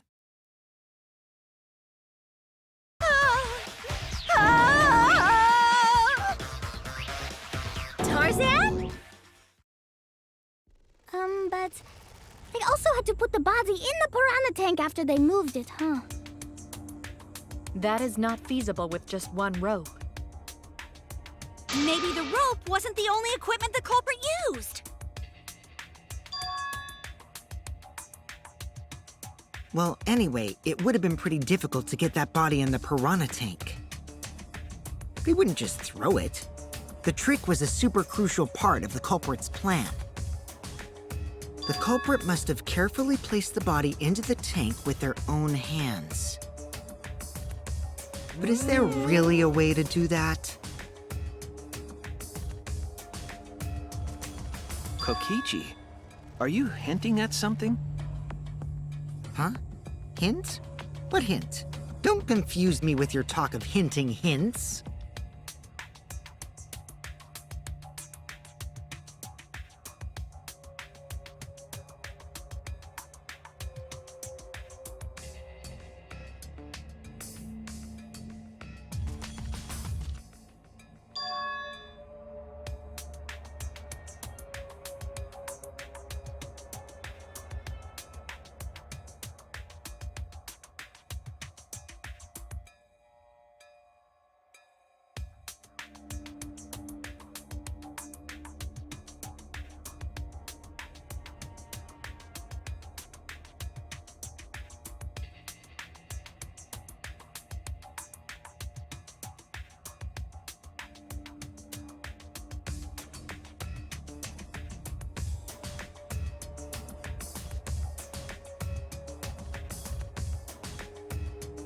All right, Shuichi. The stage is finally set.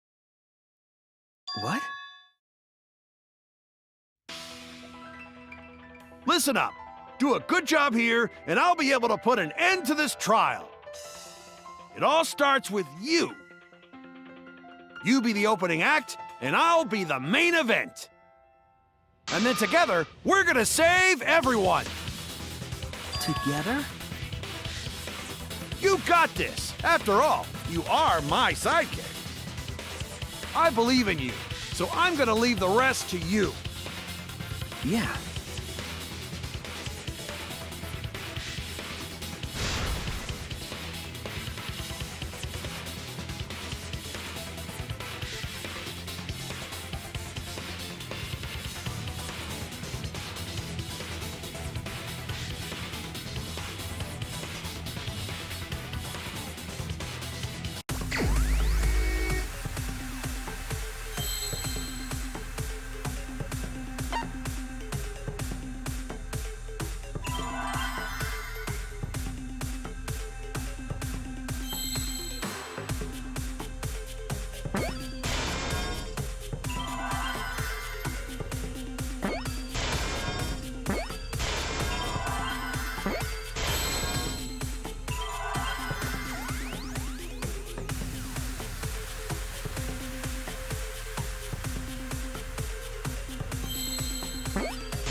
Yes, that's it.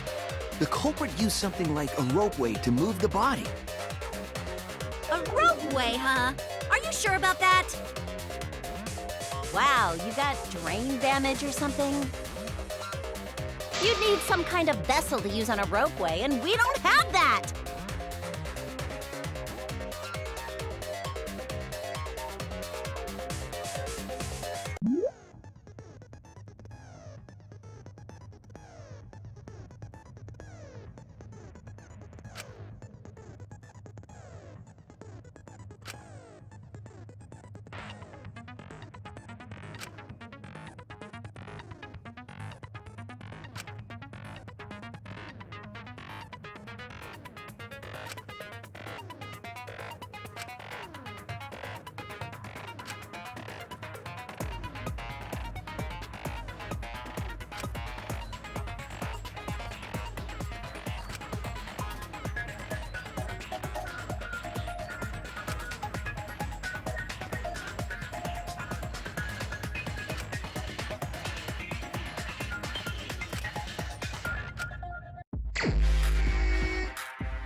It's the inner tube. The rubber inner tube we found floating in the pool. The inner tube? Remember the inner tube we found in the pool with a rope on one side? Maybe the rope was originally tied on both sides. The culprit made a ropeway by hanging the tube from the rope connecting the windows. And because the third floor window is higher up, gravity would have pushed the inner tube along. The inner tube is made of sturdy rubber as well. It could have supported 2 people. The culprit used the ropes and the inner tube to construct a rudimentary ropeway and used it to move themselves and Ryoma's body from the lab to the gym. Once through the gym window, the culprit stood on the inner tube to move the body. Either that, or the culprit placed their foot on the windowsill. That way would be more stable and let them handle the corpse more carefully. Finally, they removed the rope from the window frame and left the scene. Well, when you put it like that, it certainly sounds possible. But wow, a ropeway! You say the culprit placed their foot on the windowsill. Isn't that against school rules? It would count as entering the gym, would it not? Last time we got asked that question, we decided it was okay. Sticking your body through the window is an automatic out, but standing on the sill is... Wait, who asked you last time? Eh? It is quite possible that the culprit went to you to confirm the details of their plan. Oh, shit! Way to put your foot in your mouth. His foot! Monosuke just unhinged his jaw and swallowed his entire leg! Cut it out! I can't write this off as a joke if you two keep freaking out about it. Then your little slip-up is actually the truth! Pops?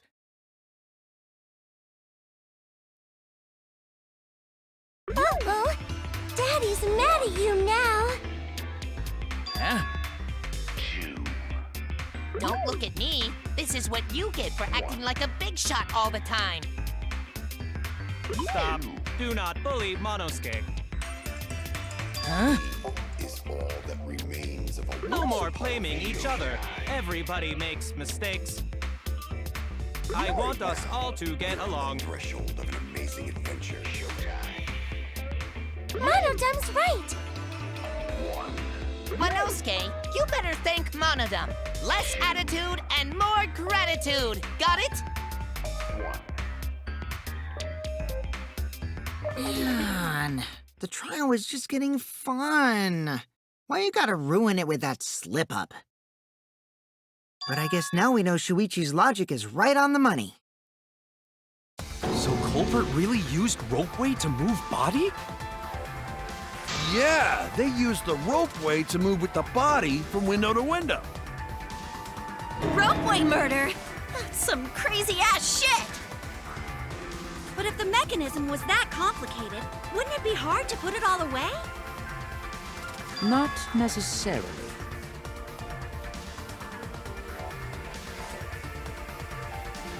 All one must do is detach the rope from the window after using the ropeway.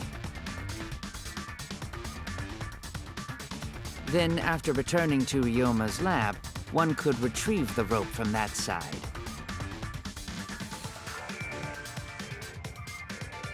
Tossing the rope into the gym from the pool window would be the final step.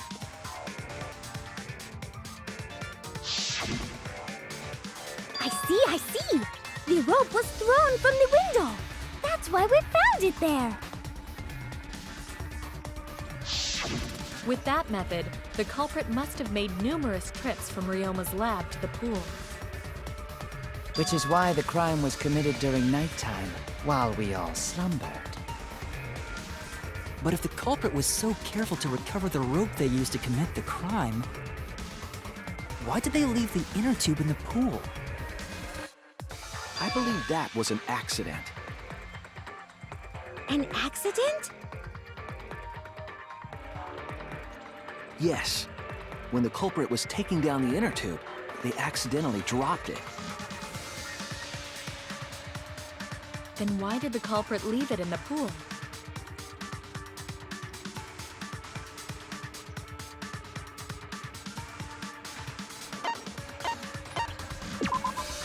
That's it! Even if they wanted to get it, they couldn't, because this took place at nighttime. I see. They couldn't get the inner tube because swimming is prohibited at nighttime. But couldn't they have used the rope to fish it out? Not necessarily. You see, the water level in that pool is so low. Even if one tried to draw in the inner tube using the rope, the steep angle the rope would be at would make it nigh impossible. It'd be different if they used a pole, but there's no way a rope would work. Even if inner tube was closer to pool edge, water's still too low to drag tube in. Sounds like a lot of work. I can see why they just left it there. Yeah, it would take too long. And they would have been busted if someone saw them. Ha! What kind of clumsy dipshit drops an inner tube and can't retrieve it? Let me tell you, this culprit's a real fucking amateur! No, actually. Save for that one mistake, this was the perfect crime. If Maki had never met up with Ryoma at nighttime, it might have been the end for us. Now, I still don't know if Maki is telling the truth or not. Shut up. Personally, I find this culprit frighteningly thorough. Such a bold, beautiful plan. I never even imagined there was a ropeway. Oh, respect begins to bloom in my heart for this wonderfully cruel culprit. What are you, stupid? Don't respect the culprit.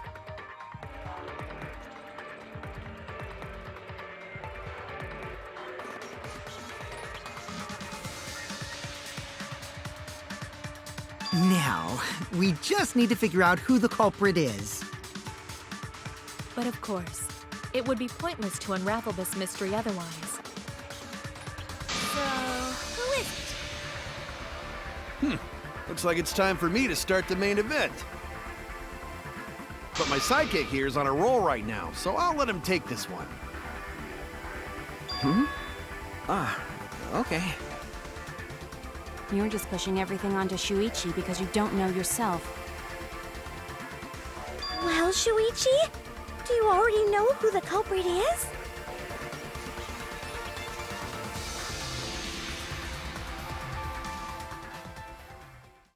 Hey, Shuichi, are you hesitating again? Come on, man, there's no need for that.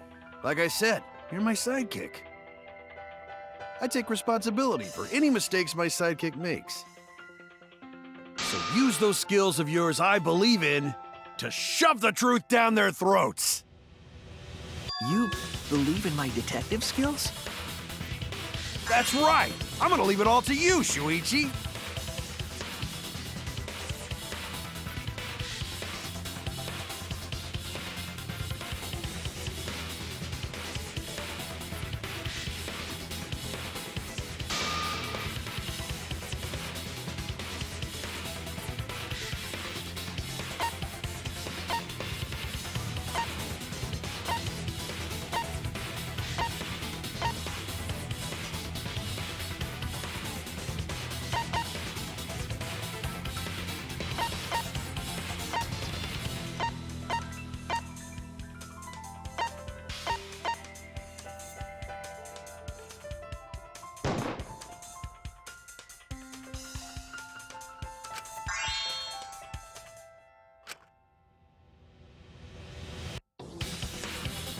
Damn it!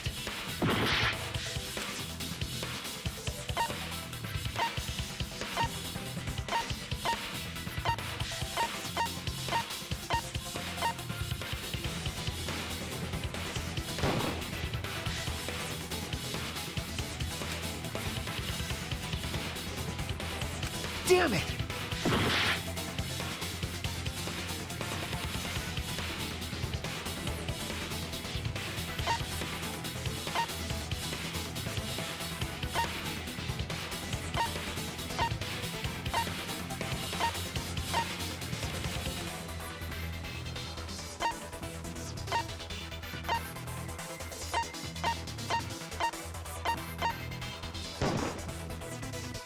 It has to be you! There's one more thing I still have to confirm, but Kirumi is the prime suspect. Me? What? Kirumi? Oh, so Kirumi is the culprit! That is not yet a certainty. Let us hear her testimony first. Is this true, Kirumi? I cannot believe you would suspect me. If that is the case, then I will have to deny it. I will not let you make the wrong choice. The wrong choice? If you do believe it is me, are you prepared to stand by that decision? I will refute your accusations with all my might, for everyone's sake.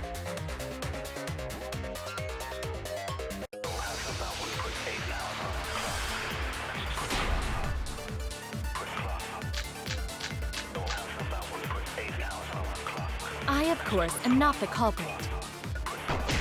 The crime was committed at nighttime. And you have no alibi, do you? An alibi for nighttime? I believe most of us do not have one. I have evidence.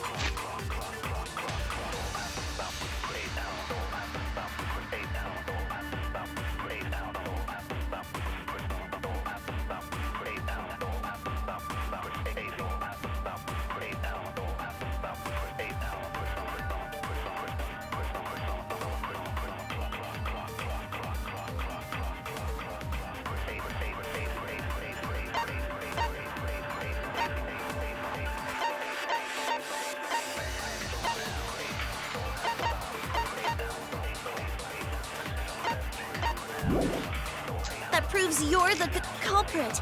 Do you think we would fall for such nonsense?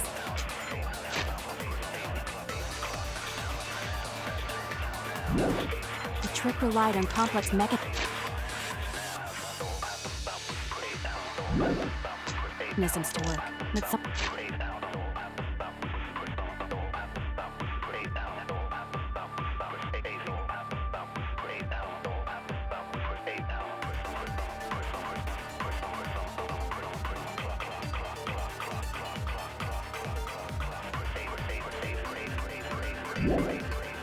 someone like you could be skilled enough to pull it off. Preposterous. That could have been done by anyone. Kirumi is thin and has a nice body. She and Ryoma could have totally shared an inner tube. We all could have, except perhaps Gonta.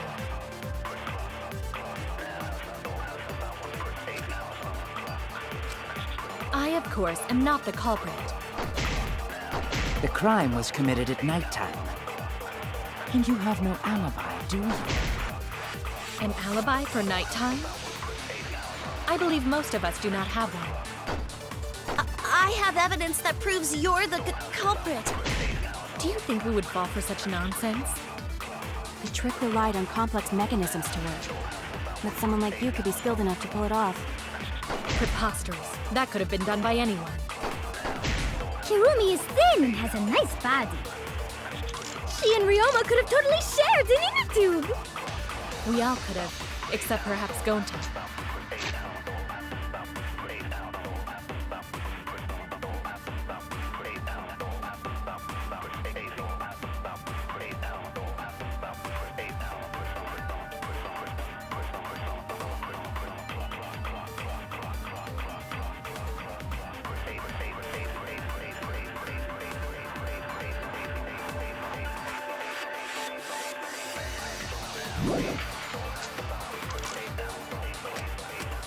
I, of course, am not...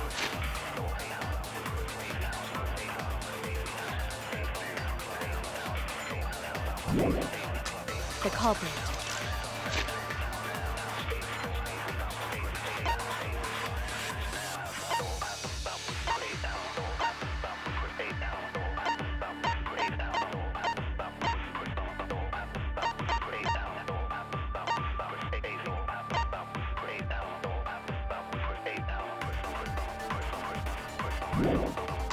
The crime was committed at nighttime.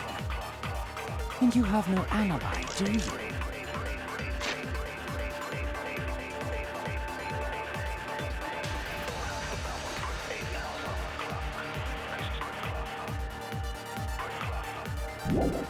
An alibi for nighttime?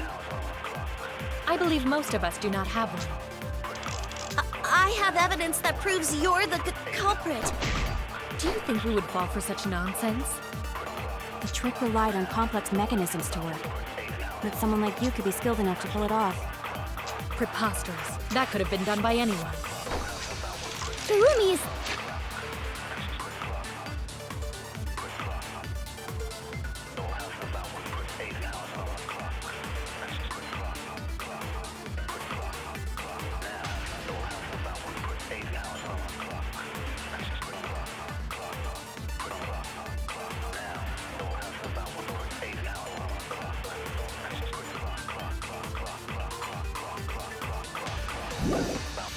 thin and has a nice body. She and Ryoma could have totally shared an inner tube. We all could have, except perhaps... I, of course, am not the culprit. The crime was committed at nighttime. You have no alibi. For nighttime? I believe most of us do not have.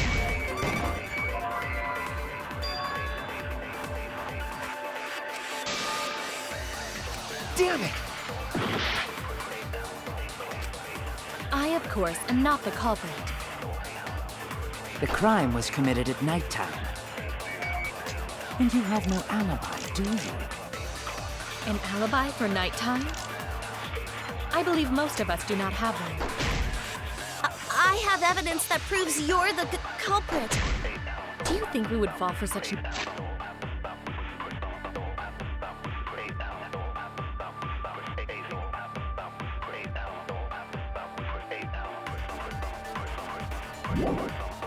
nonsense? The trick relied on complex mechanisms to work. But someone like you could be skilled enough to pull it off. Preposterous. That could have been done by anyone. Kirumi is thin and has a nice body. She and Ryoma could have totally shared an inner tube. We all could have, except perhaps Gonta.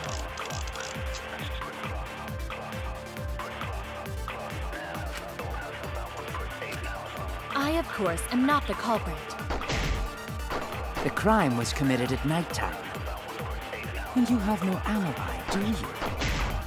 An alibi for nighttime? I believe most of us do not have one. I have evidence that proves you're the culprit. Do you think we would fall for such nonsense? The trick relied on complex mechanisms to work. But someone like you could be skilled enough to pull it off. Preposterous. That could have been done by anyone. Kirumi is thin and has a nice body. She and Ryoma could have totally shared an inner tube. We all could have, except perhaps Gonta.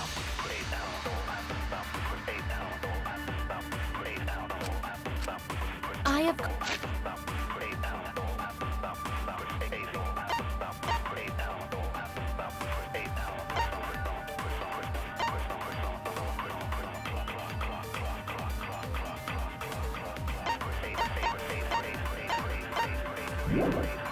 Of course, I'm not the culprit. The crime was...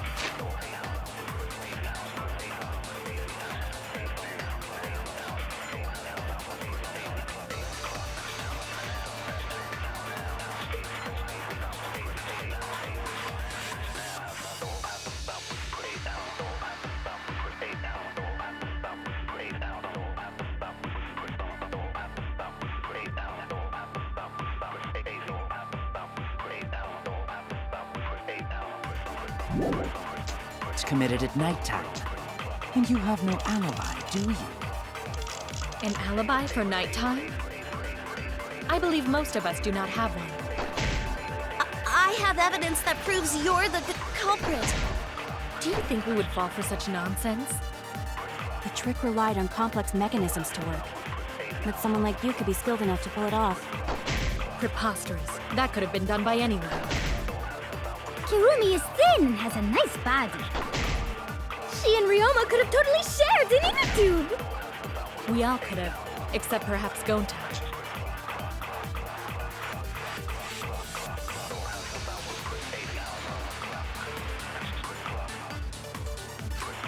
I, of course, am not the culprit. The crime was committed at nighttime.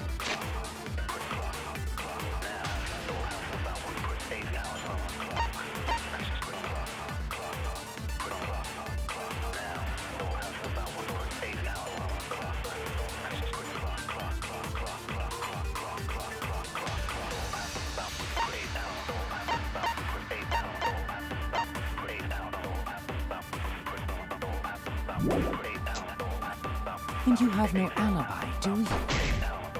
An alibi for nighttime? I believe most of us do not have one.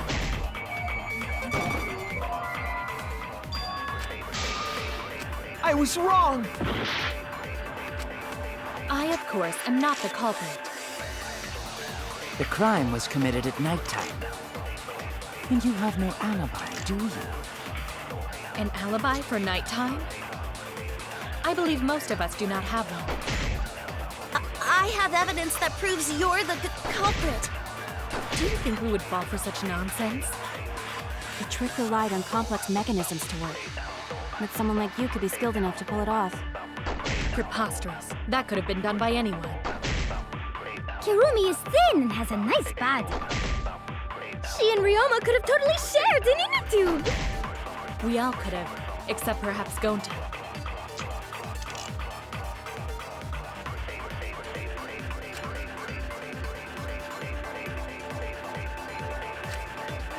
I, of course, am not the culprit. The crime was committed at nighttime. And you have no alibi, do you? An alibi for nighttime? I believe most of us do not have one. I have evidence that proves you're the culprit. Do you think we would fall for such nonsense? The trick relied on complex mechanisms to work. But someone like you could be skilled enough to pull it off. Preposterous. That could have been done by anyone.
Kirumi is thin and has a nice body.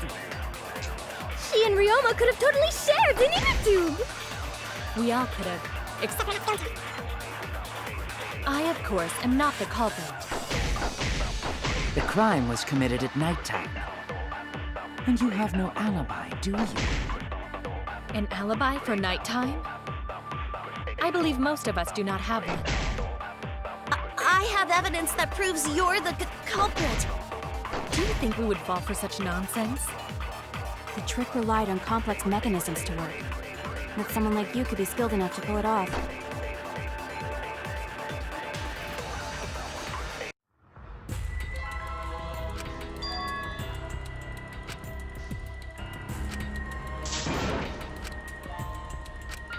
Is this...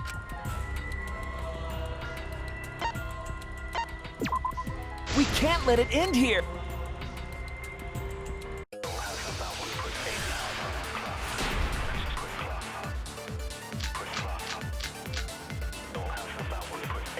I, of course, am not the culprit.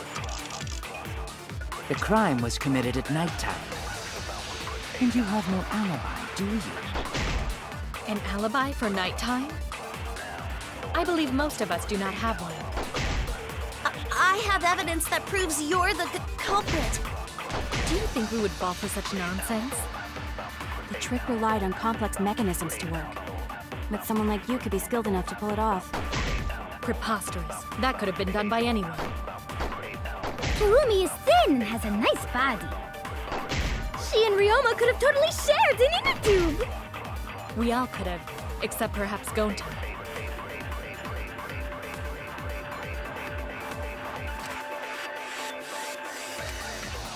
I, of course, am not...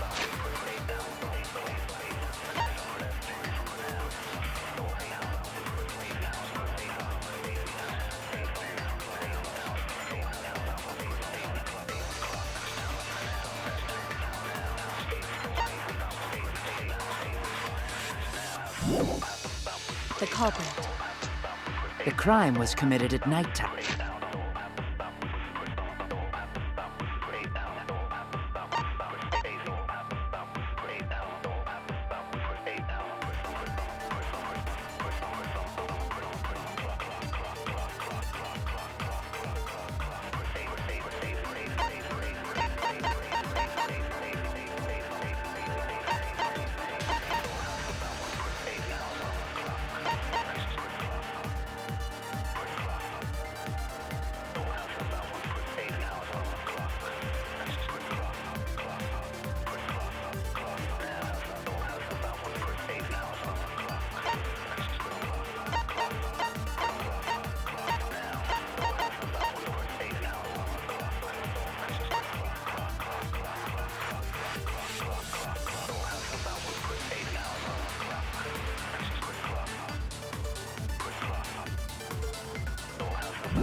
And you have no alibi, do you?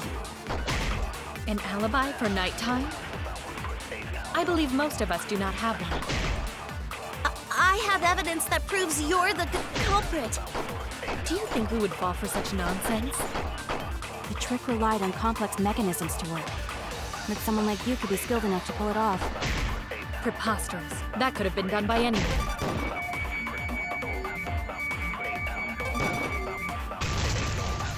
That's wrong!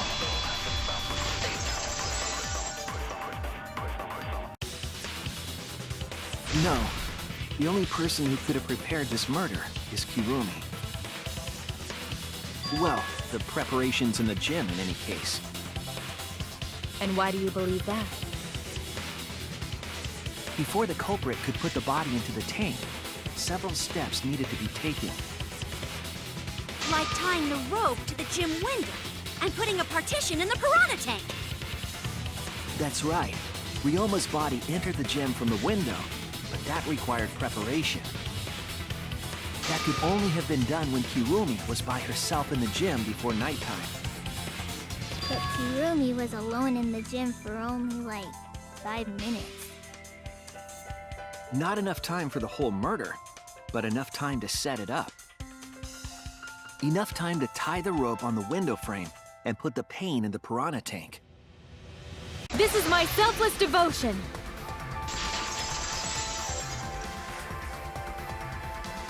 While I do understand where you are coming from, I assure you this is just a part of your petty imagination. An empty theory created from nihilism.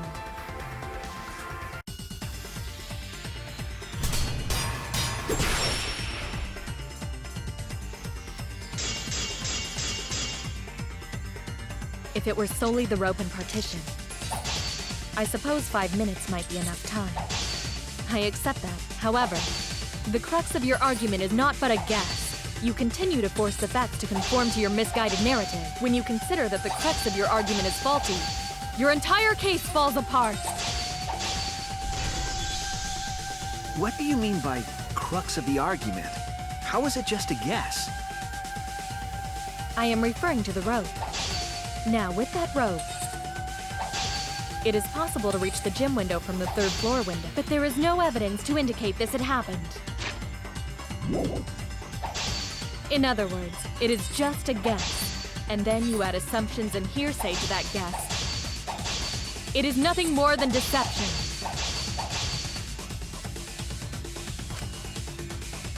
I am referring to the rope. Now, with that rope, it is possible to reach the gym window from the 3rd floor window, but there is no evidence to indicate this had happened.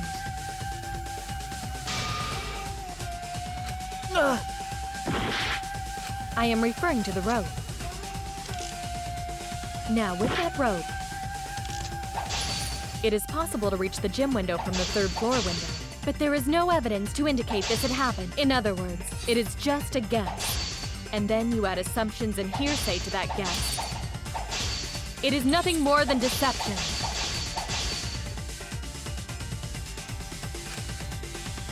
I am referring to the rope.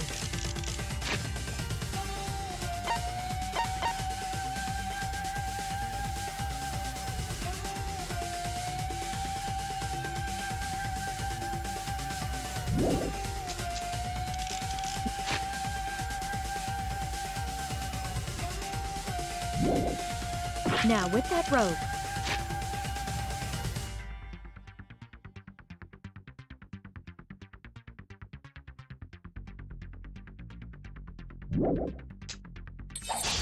it is possible to reach the gym window from the 3rd floor window, but there is no evidence to indicate this had happened. In other words, it is just a guess. And then you add assumptions and hearsay to that guess. It is nothing more than deception. I am referring to the rope. Now, with that rope, it is possible to reach the gym window from the 3rd floor window, but there is no evidence to indicate this had happened. I'll cut through your words!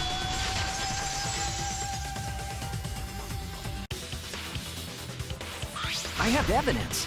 The abrasions left on the window frames at the gym and the lab. Were those scratches from when the rope was tied to the window frame?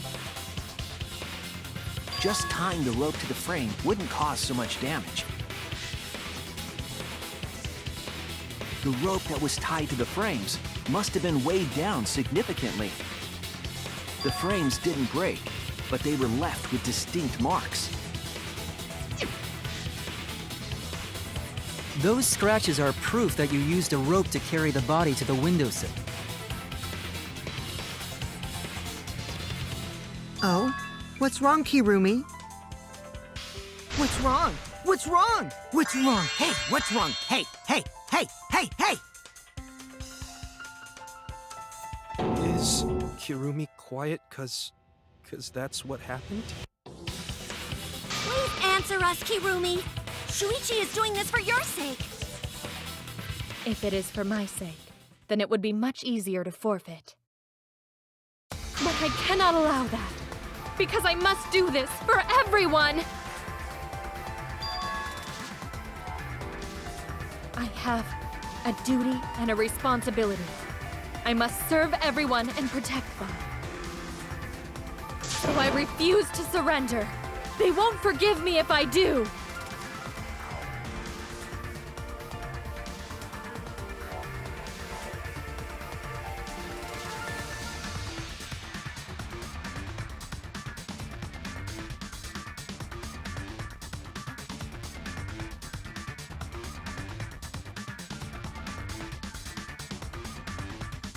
Hey, Kirumi, who exactly is this everyone you're talking about?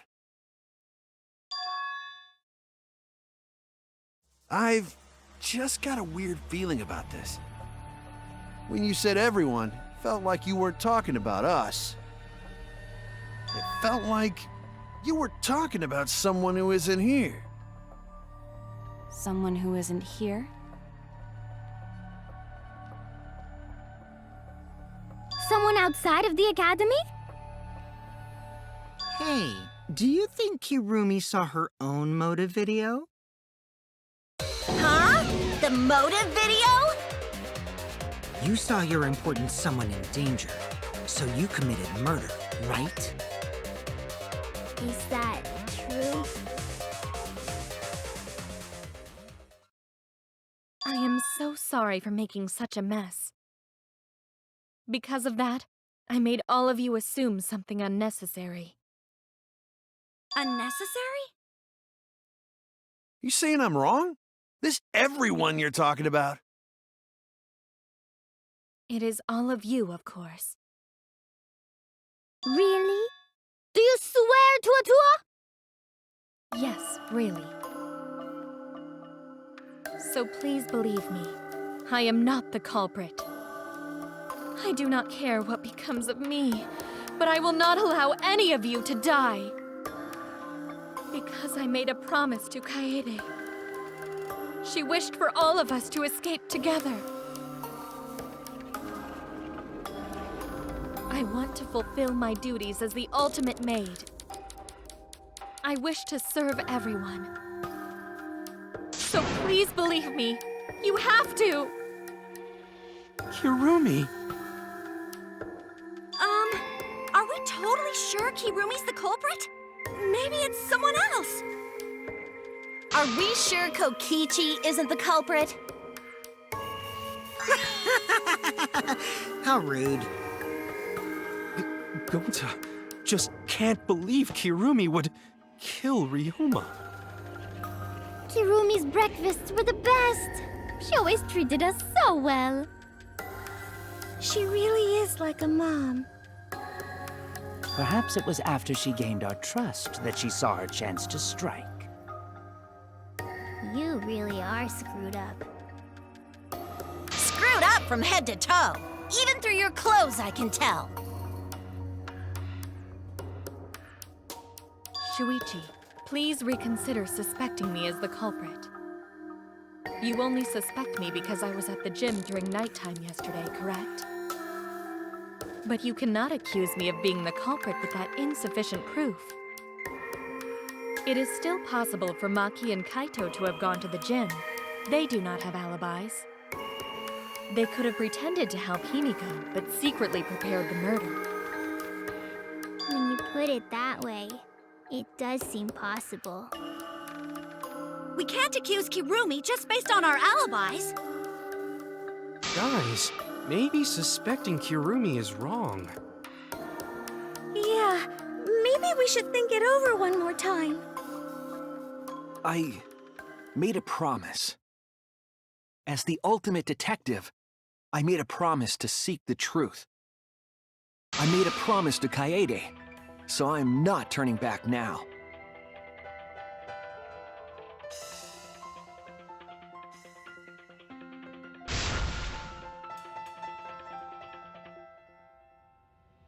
So you still believe I am the culprit? But there is no evidence to indicate that I am... No, there is. I have proof that you're the culprit. I realized it when we determined that the ropeway was used to move the body. If it was indeed Kirumi who moved the body with a makeshift ropeway, then the final clue falls into place. The final clue? The damning evidence that proves Kirumi is the culprit. Shuichi, won't you please tell me why you are so desperate to pin me as the culprit? Don't you want to protect everyone? I'm doing this because I want to protect everyone. Shuichi. Then you're wrong! Your deduction is all wrong! Your words aren't going to convince me now. Not when I know the truth. All you care about is your own reasoning. You don't even listen to others. I can't bet everyone's lives on a deduction made by a self-righteous brat. You can't save anyone!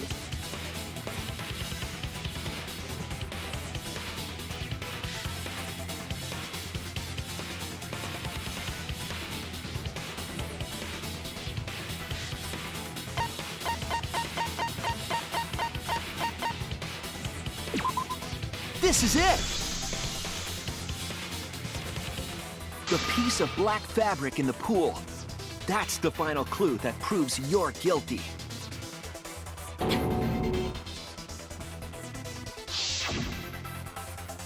been bothering me for a while.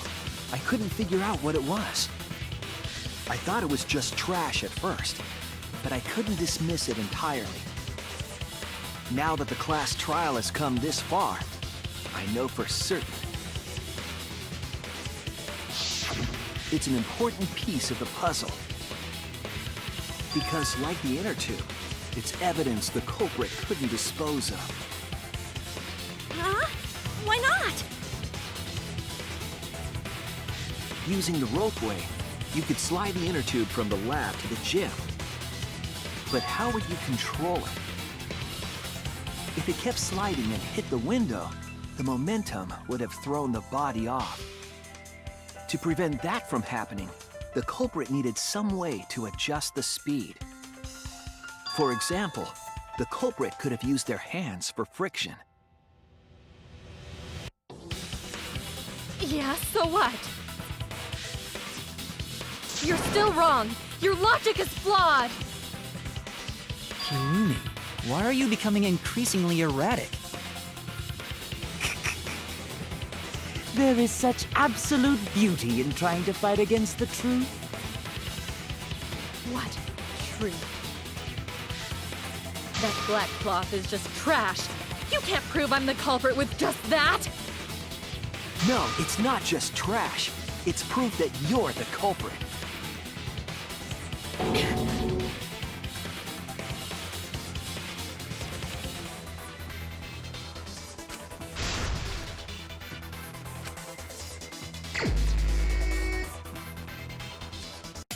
You are incorrect. What is this truth? That is just your empty deduction. You continue to confuse everyone. You are incorrect. What is this truth? That is just your empty deduction.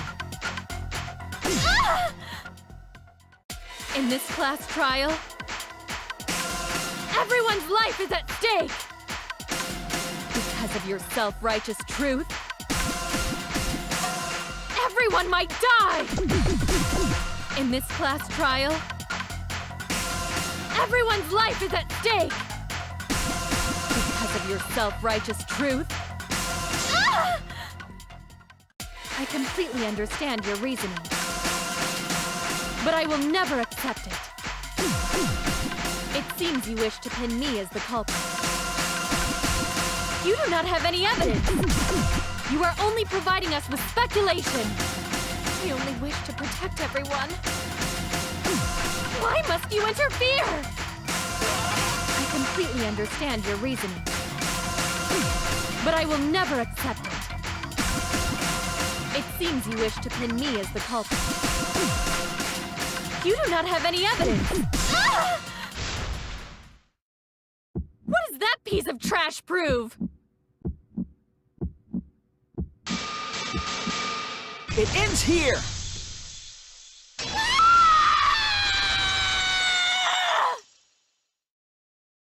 The piece of fabric came from Kirumi's black glove.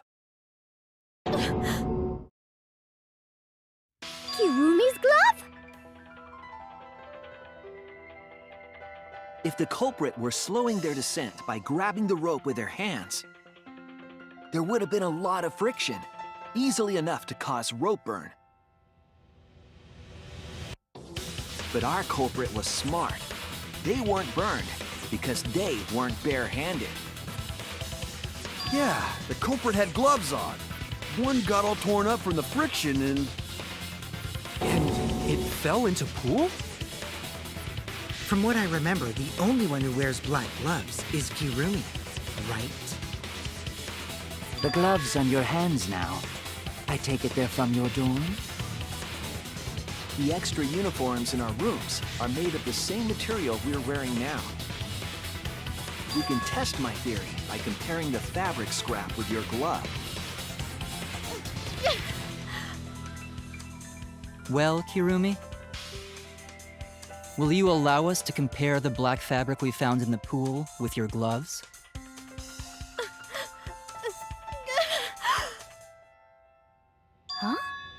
the matter?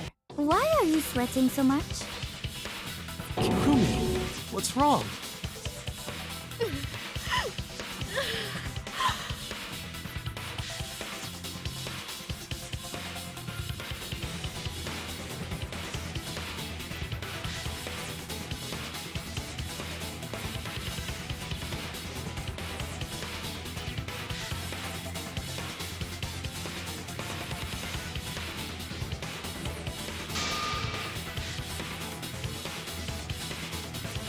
I will show you the truth.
This is the truth of the case.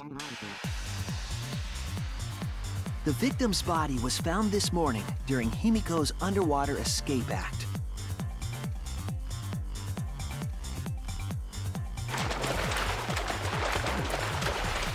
When we saw the piranhas in the tank, we thought that Himiko's escape failed. Of course, it was all part of the act. Himiko's escape went perfectly. But when Angie opened the curtain in front of the tank, we saw Ryoma with piranhas swarming around him. Before any of us could react, the piranhas devoured Ryoma's body. And all that was left were his bones and the handcuffs he was wearing.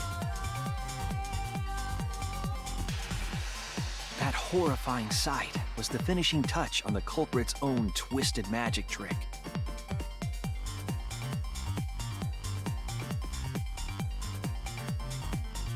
the culprit obfuscated the time and place of the murder, implicating Himiko in the process.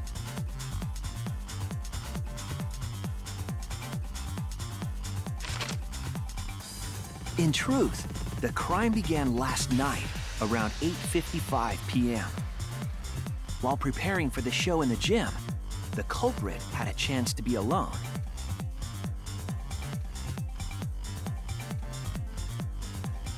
It was then that the culprit used the ladder to reach the piranha tank and removed the glass lid to put inside the tank.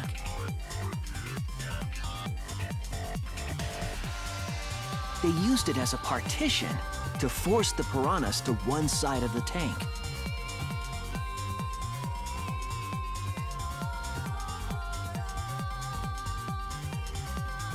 Next, the culprit took the rope from the stage wing in the gym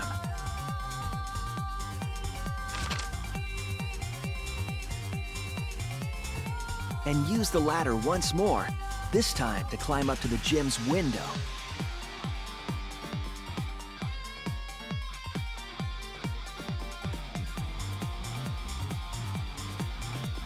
Once there, they opened the window and tied one end of the rope to the window frame. The rope was then thrown out the window toward the pool.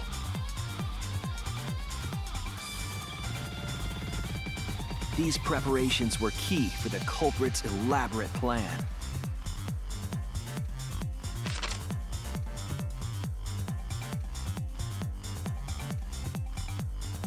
At nighttime, past midnight, the culprit asked Ryoma to meet at his lab.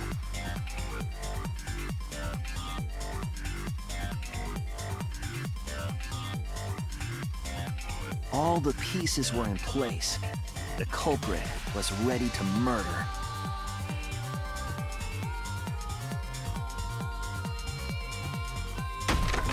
First, the culprit knocked Ryoma out, probably striking him from behind.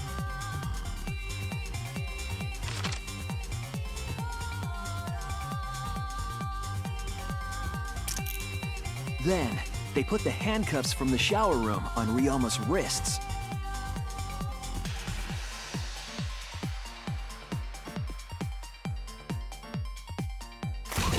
And shoved his head into the sink filled with water.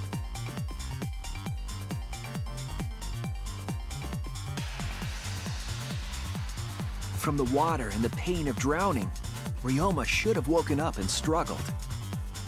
The culprit anticipated his resistance, which is why Ryoma was handcuffed.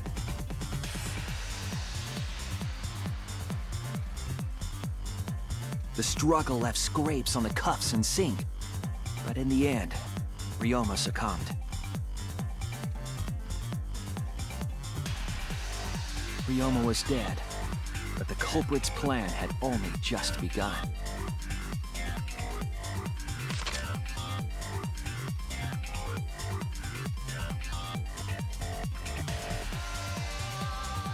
They removed the cable from the tennis net and hung it from the window facing the pool.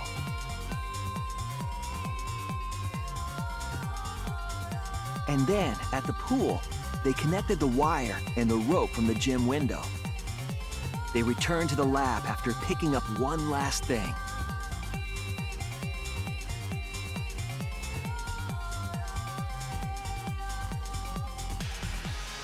The rubber inner tube that was in the pool's tool shed.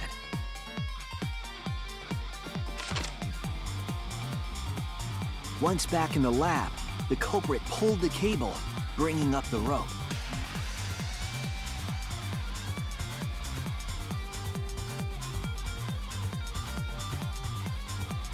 They pulled until the rope was taut, then tied it to the lab's window frame. And thus, the gym and the lab windows were connected by a single rope. After making a hanger of sorts with another length of rope tied to the inner tube, they hung the inner tube on the rope connecting the windows.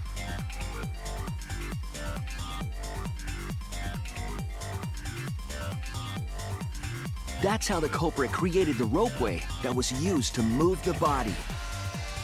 An impressive premeditated murder, but the culprit made two crucial mistakes. The culprit got on the inner tube with Ryoma's body and slid toward the gym. With the height difference between the windows, they would have built up quite some speed. To avoid crashing through the window, the culprit used a brake.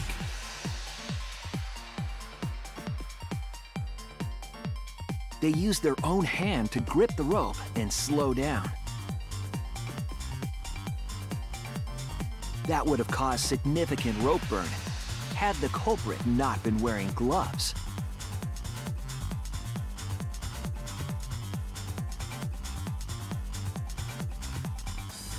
But due to the friction, part of a glove tore off and dropped in the pool.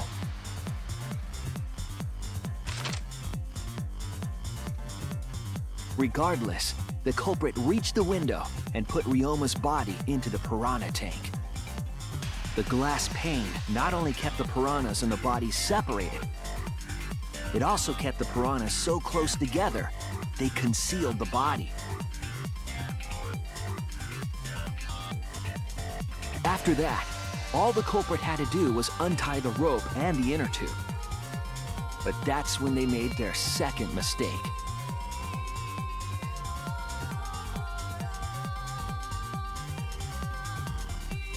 One end of the rope came loose, and the inner tube dropped into the pool.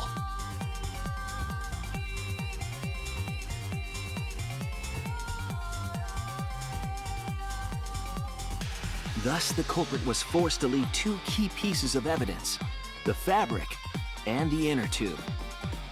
They couldn't retrieve the evidence because of the rule against swimming at nighttime.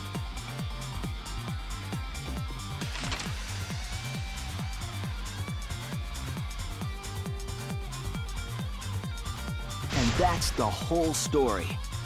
Am I wrong, Kirumi Tojo? The ultimate maid?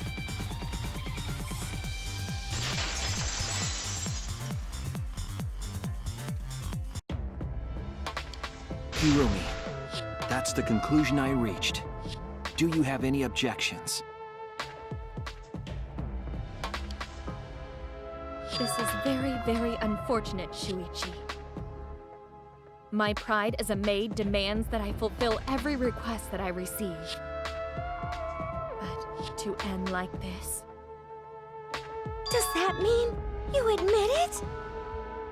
Kirumi. Why use your own gloves, though? The warehouse should have had plenty. There weren't any. Obviously, she would have used them if they were available. Jeez, Monokuma provided everything but the gloves. That's pretty sadistic. But thanks to him, at least the game became way more interesting.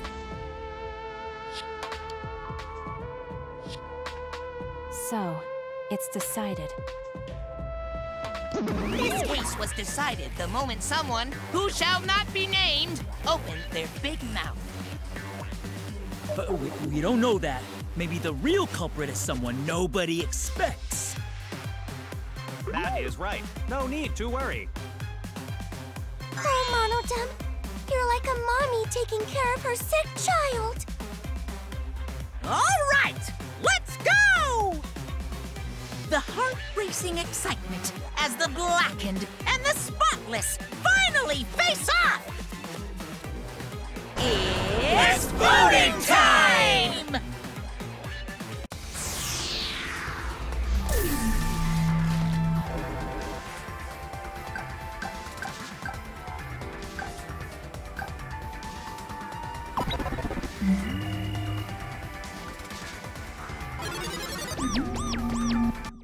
Now then, it seems...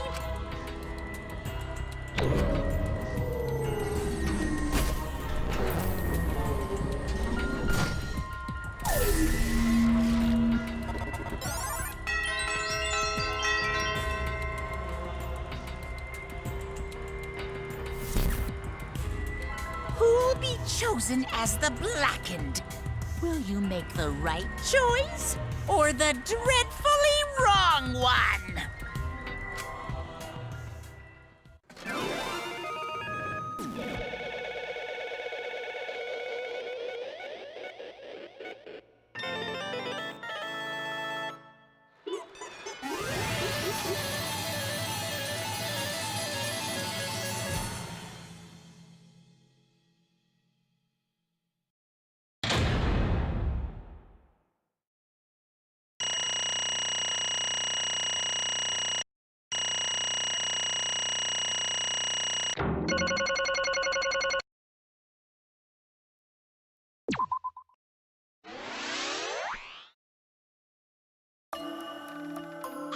Oh my!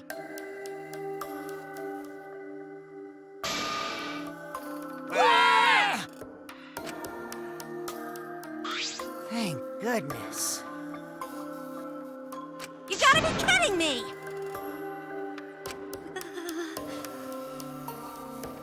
Yeah, Wait! No way.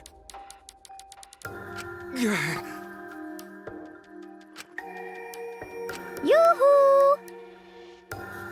The truth is, Huh? Hey! Damn it.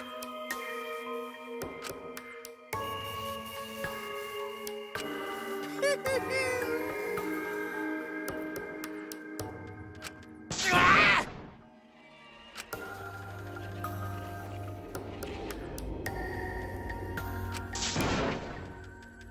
no way! Shut up! Say,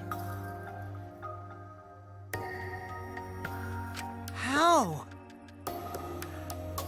No. What?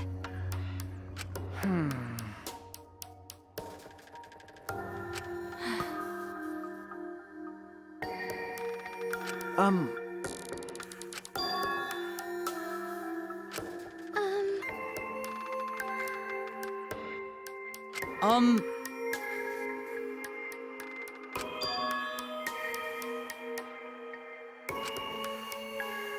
What's wrong? I do not agree.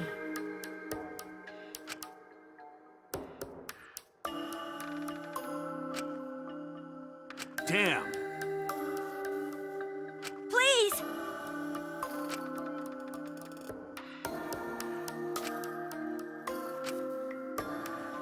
Understood. I shall take that request. Well, you know. Yes. That is correct.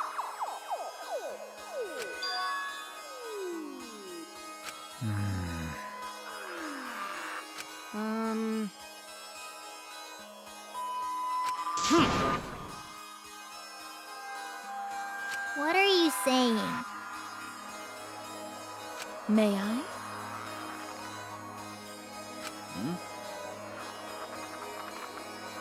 hey,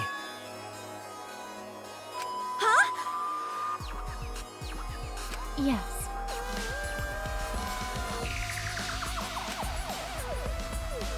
The fuck's going on? Huh?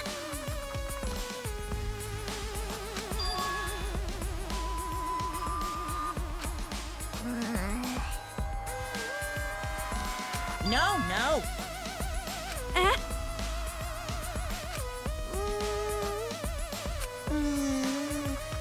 Oh!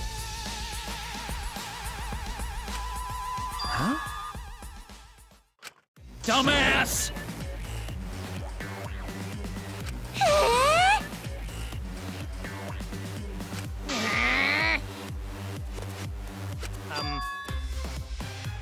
Yeah? I'm sorry. No. Okay. Yeah? Yeah! Daddy! Hey, Father! Hey. What? stupid! Well now. I see.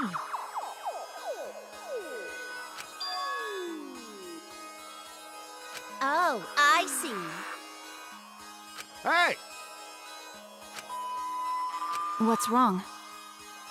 Yes. So, That's right!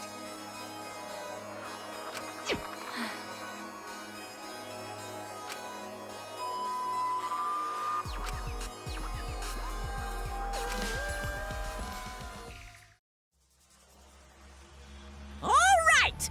Back by popular demand, it's time for the motive video! Who's the most important person in your life? And now, without further ado, Kirumi Tojo, the ultimate maid. With clients in politics and finance, this elite maid is renowned for completing any request. One fateful day, she was suddenly summoned by one of her most influential clients, the Prime Minister.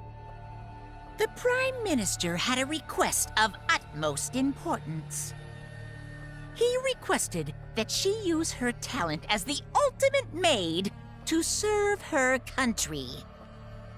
He asked Kirumi to Make this country great again.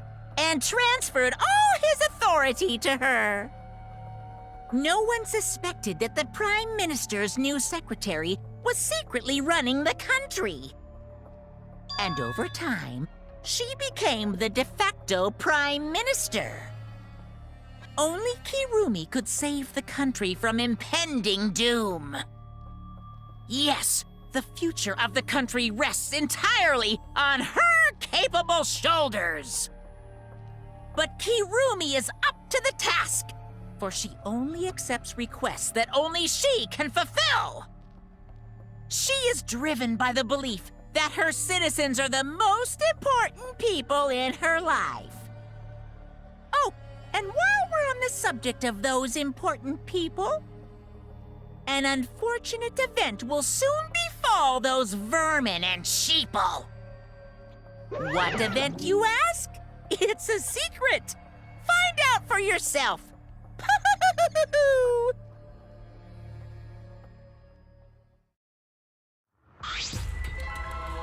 Huh? What? Yes.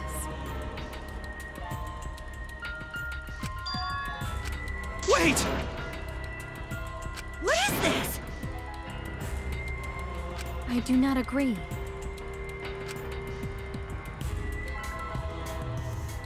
This is my selfless devotion. I was called upon to lift the country out of a dire situation. I swore to serve and help all its citizens. As the ultimate maid, I have advised politicians many times in the past. But he wanted me to prioritize saving the country from an unprecedented crisis. I fully accepted this request. As a maid, it is a great honor to serve the nation itself. What did I do? I see.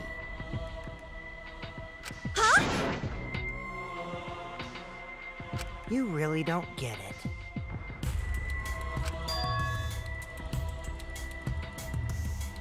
How rude! I see. Incredible. But Actually. Yoo-hoo! I do not know.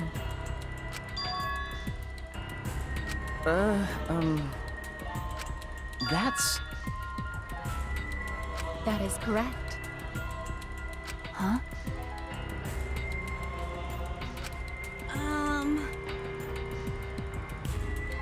I do not know.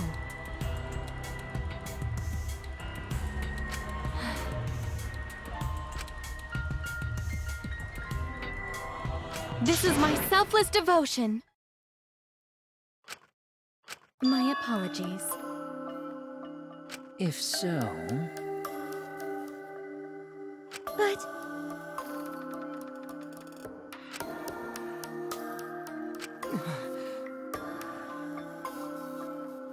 I don't like that. Why? Wait!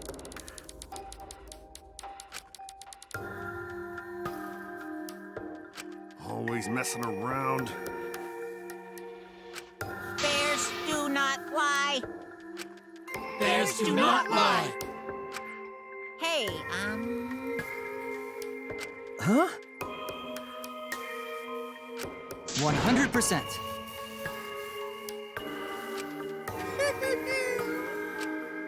What are you trying to pull? 'Cause. Shing! Yo!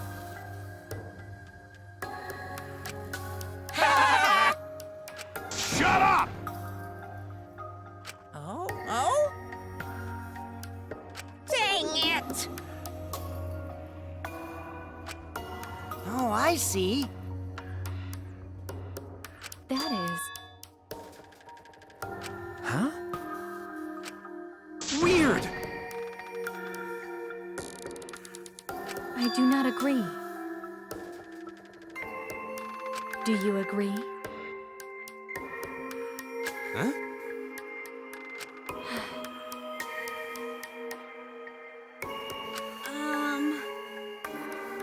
That is...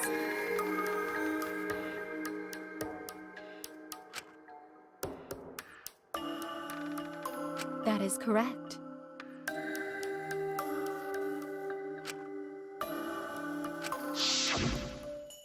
Got it.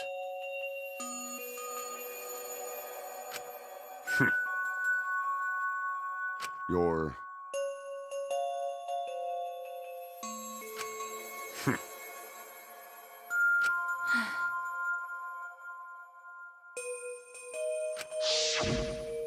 And then, he turned his back toward me.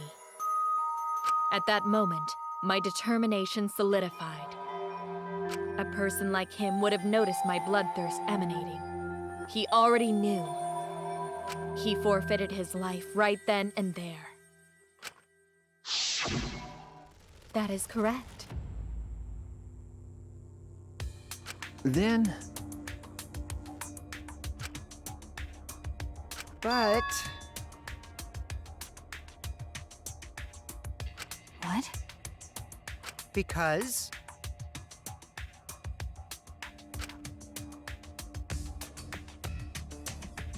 What are you talking about? Wait!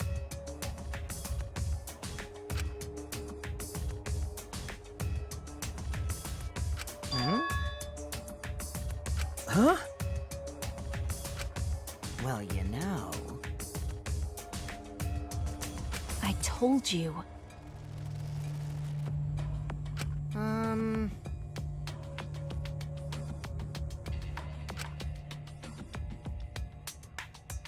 Why?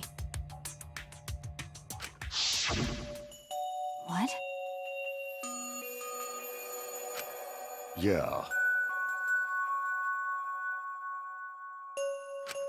But... Hey, no.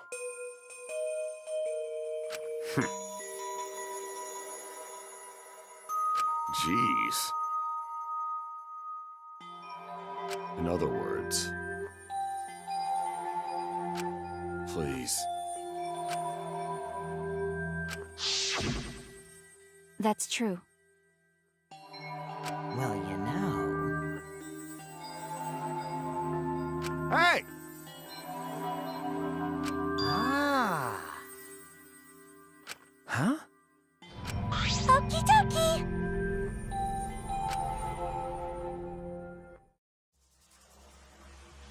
All right! Back by popular demand, it's time for the motive video! who's the most important person in your life. And now, without further ado... This message is for Ryoma Hoshi, the ultimate tennis pro! Unfortunately, there is no one in the world who is important to you. I'm so sorry. Really, I am. You have my deepest sympathies.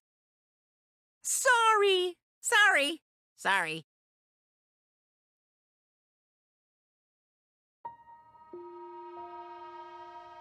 Always messing around.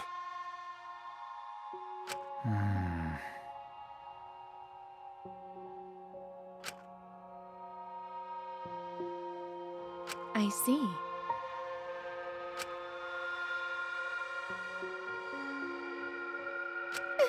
It can't be! Damn. But... Because... Yes.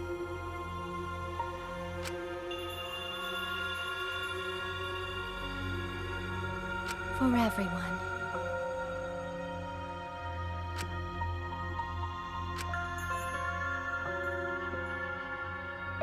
My apologies.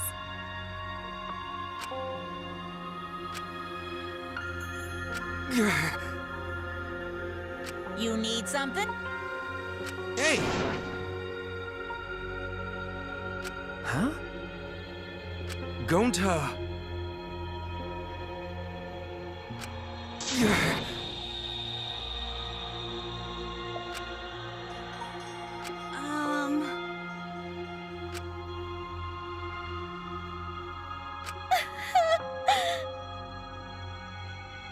Unfortunately. Jeez. Huh? Oh, man.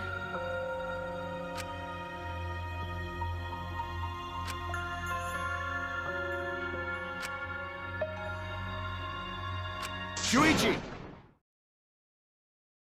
Huh? Hey! All right!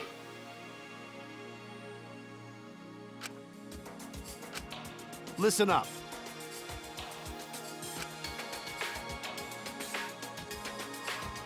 I mean, don't worry about it.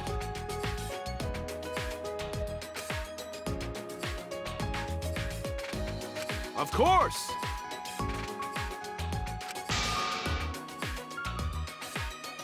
Jeez.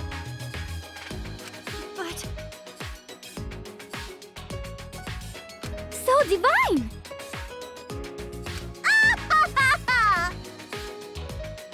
Shut up! But... Huh? Because...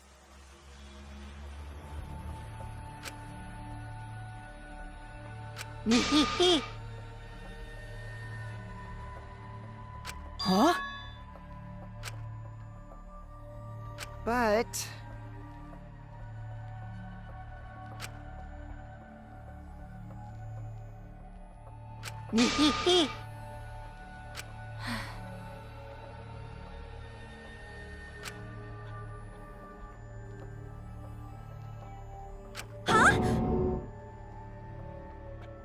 You mean? Really?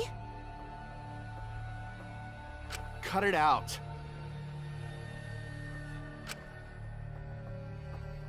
That is correct.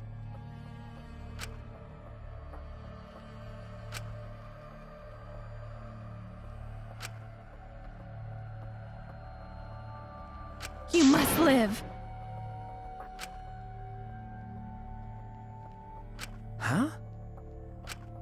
I see. You must live.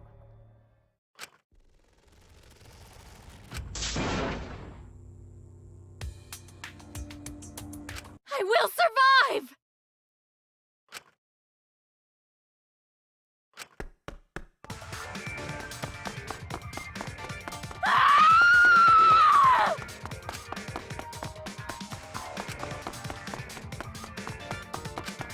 to escape! I won't die here!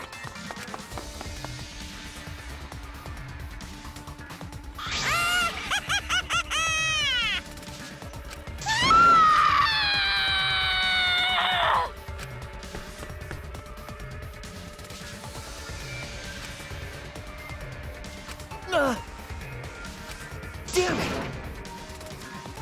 Please run! Hurry! Damn. Hey! Please! I will live! I refuse to die in a hellhole like this! Now then, I've prepared a special punishment for Kirumi Tojo, the ultimate maid. For my nation! For my people! Let's give it everything we've got. It's punishment time! I will not die!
Really?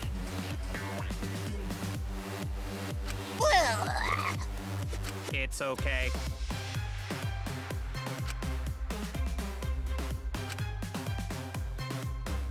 It's fine.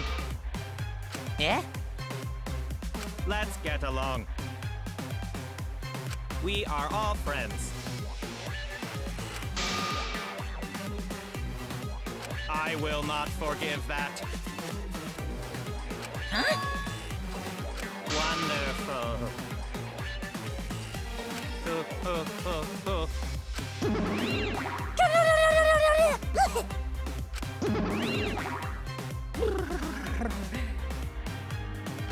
That's nice. You're so cute.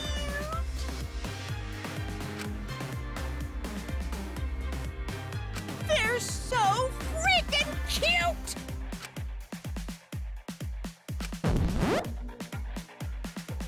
How horrible!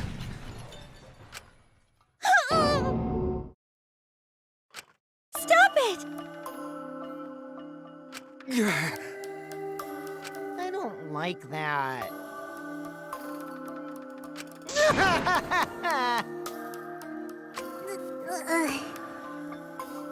I'll protect you!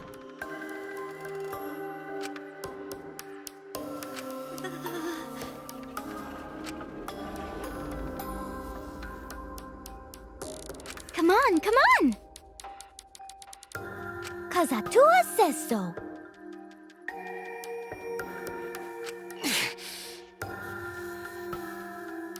I see, yes. That's true. Okay.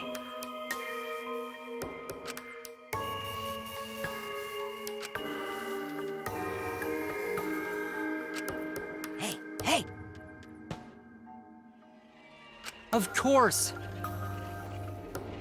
However...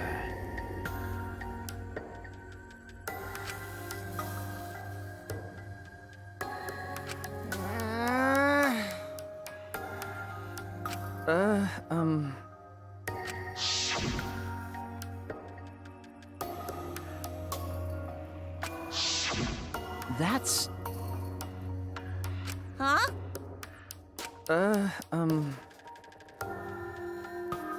I see. What? Okay.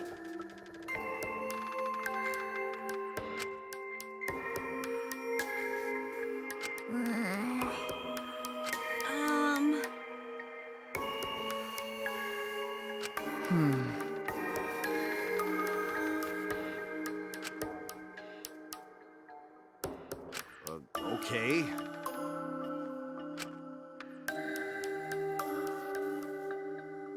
Yeah. Oh, dear. That's so mean. It's a lie.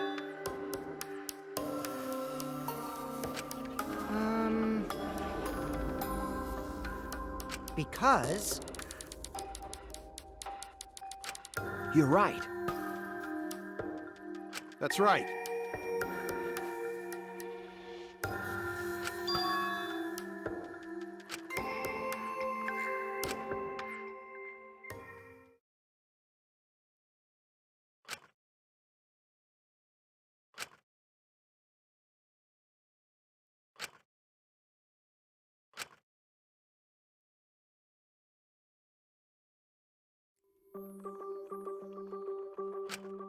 For now, You're right. Why, you! I won't forgive you! It'll be okay.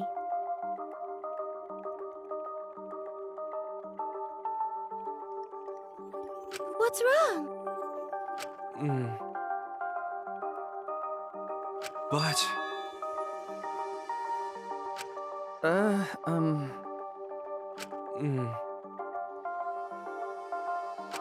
why?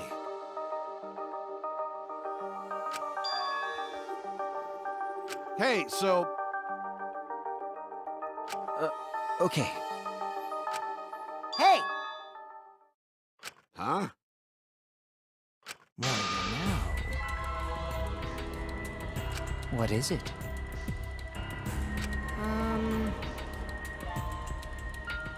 You get it? Huh?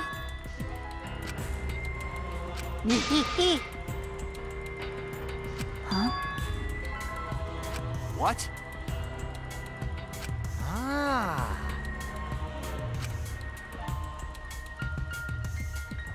Well, you know. Huh?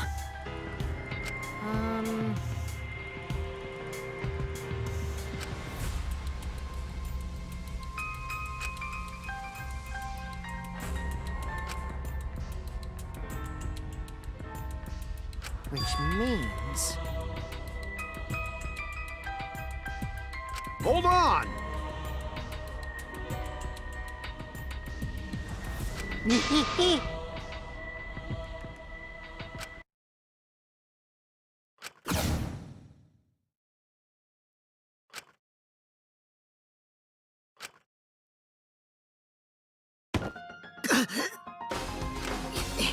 You know, this is an interesting turn of events. But would you really kill me in front of everyone? Hey, Maki! What the hell's going on? Yeah, you can probably snap my neck like a twig right now. But that's not your style. You would rather kill from the shadows. Right, Miss Ultimate Assassin?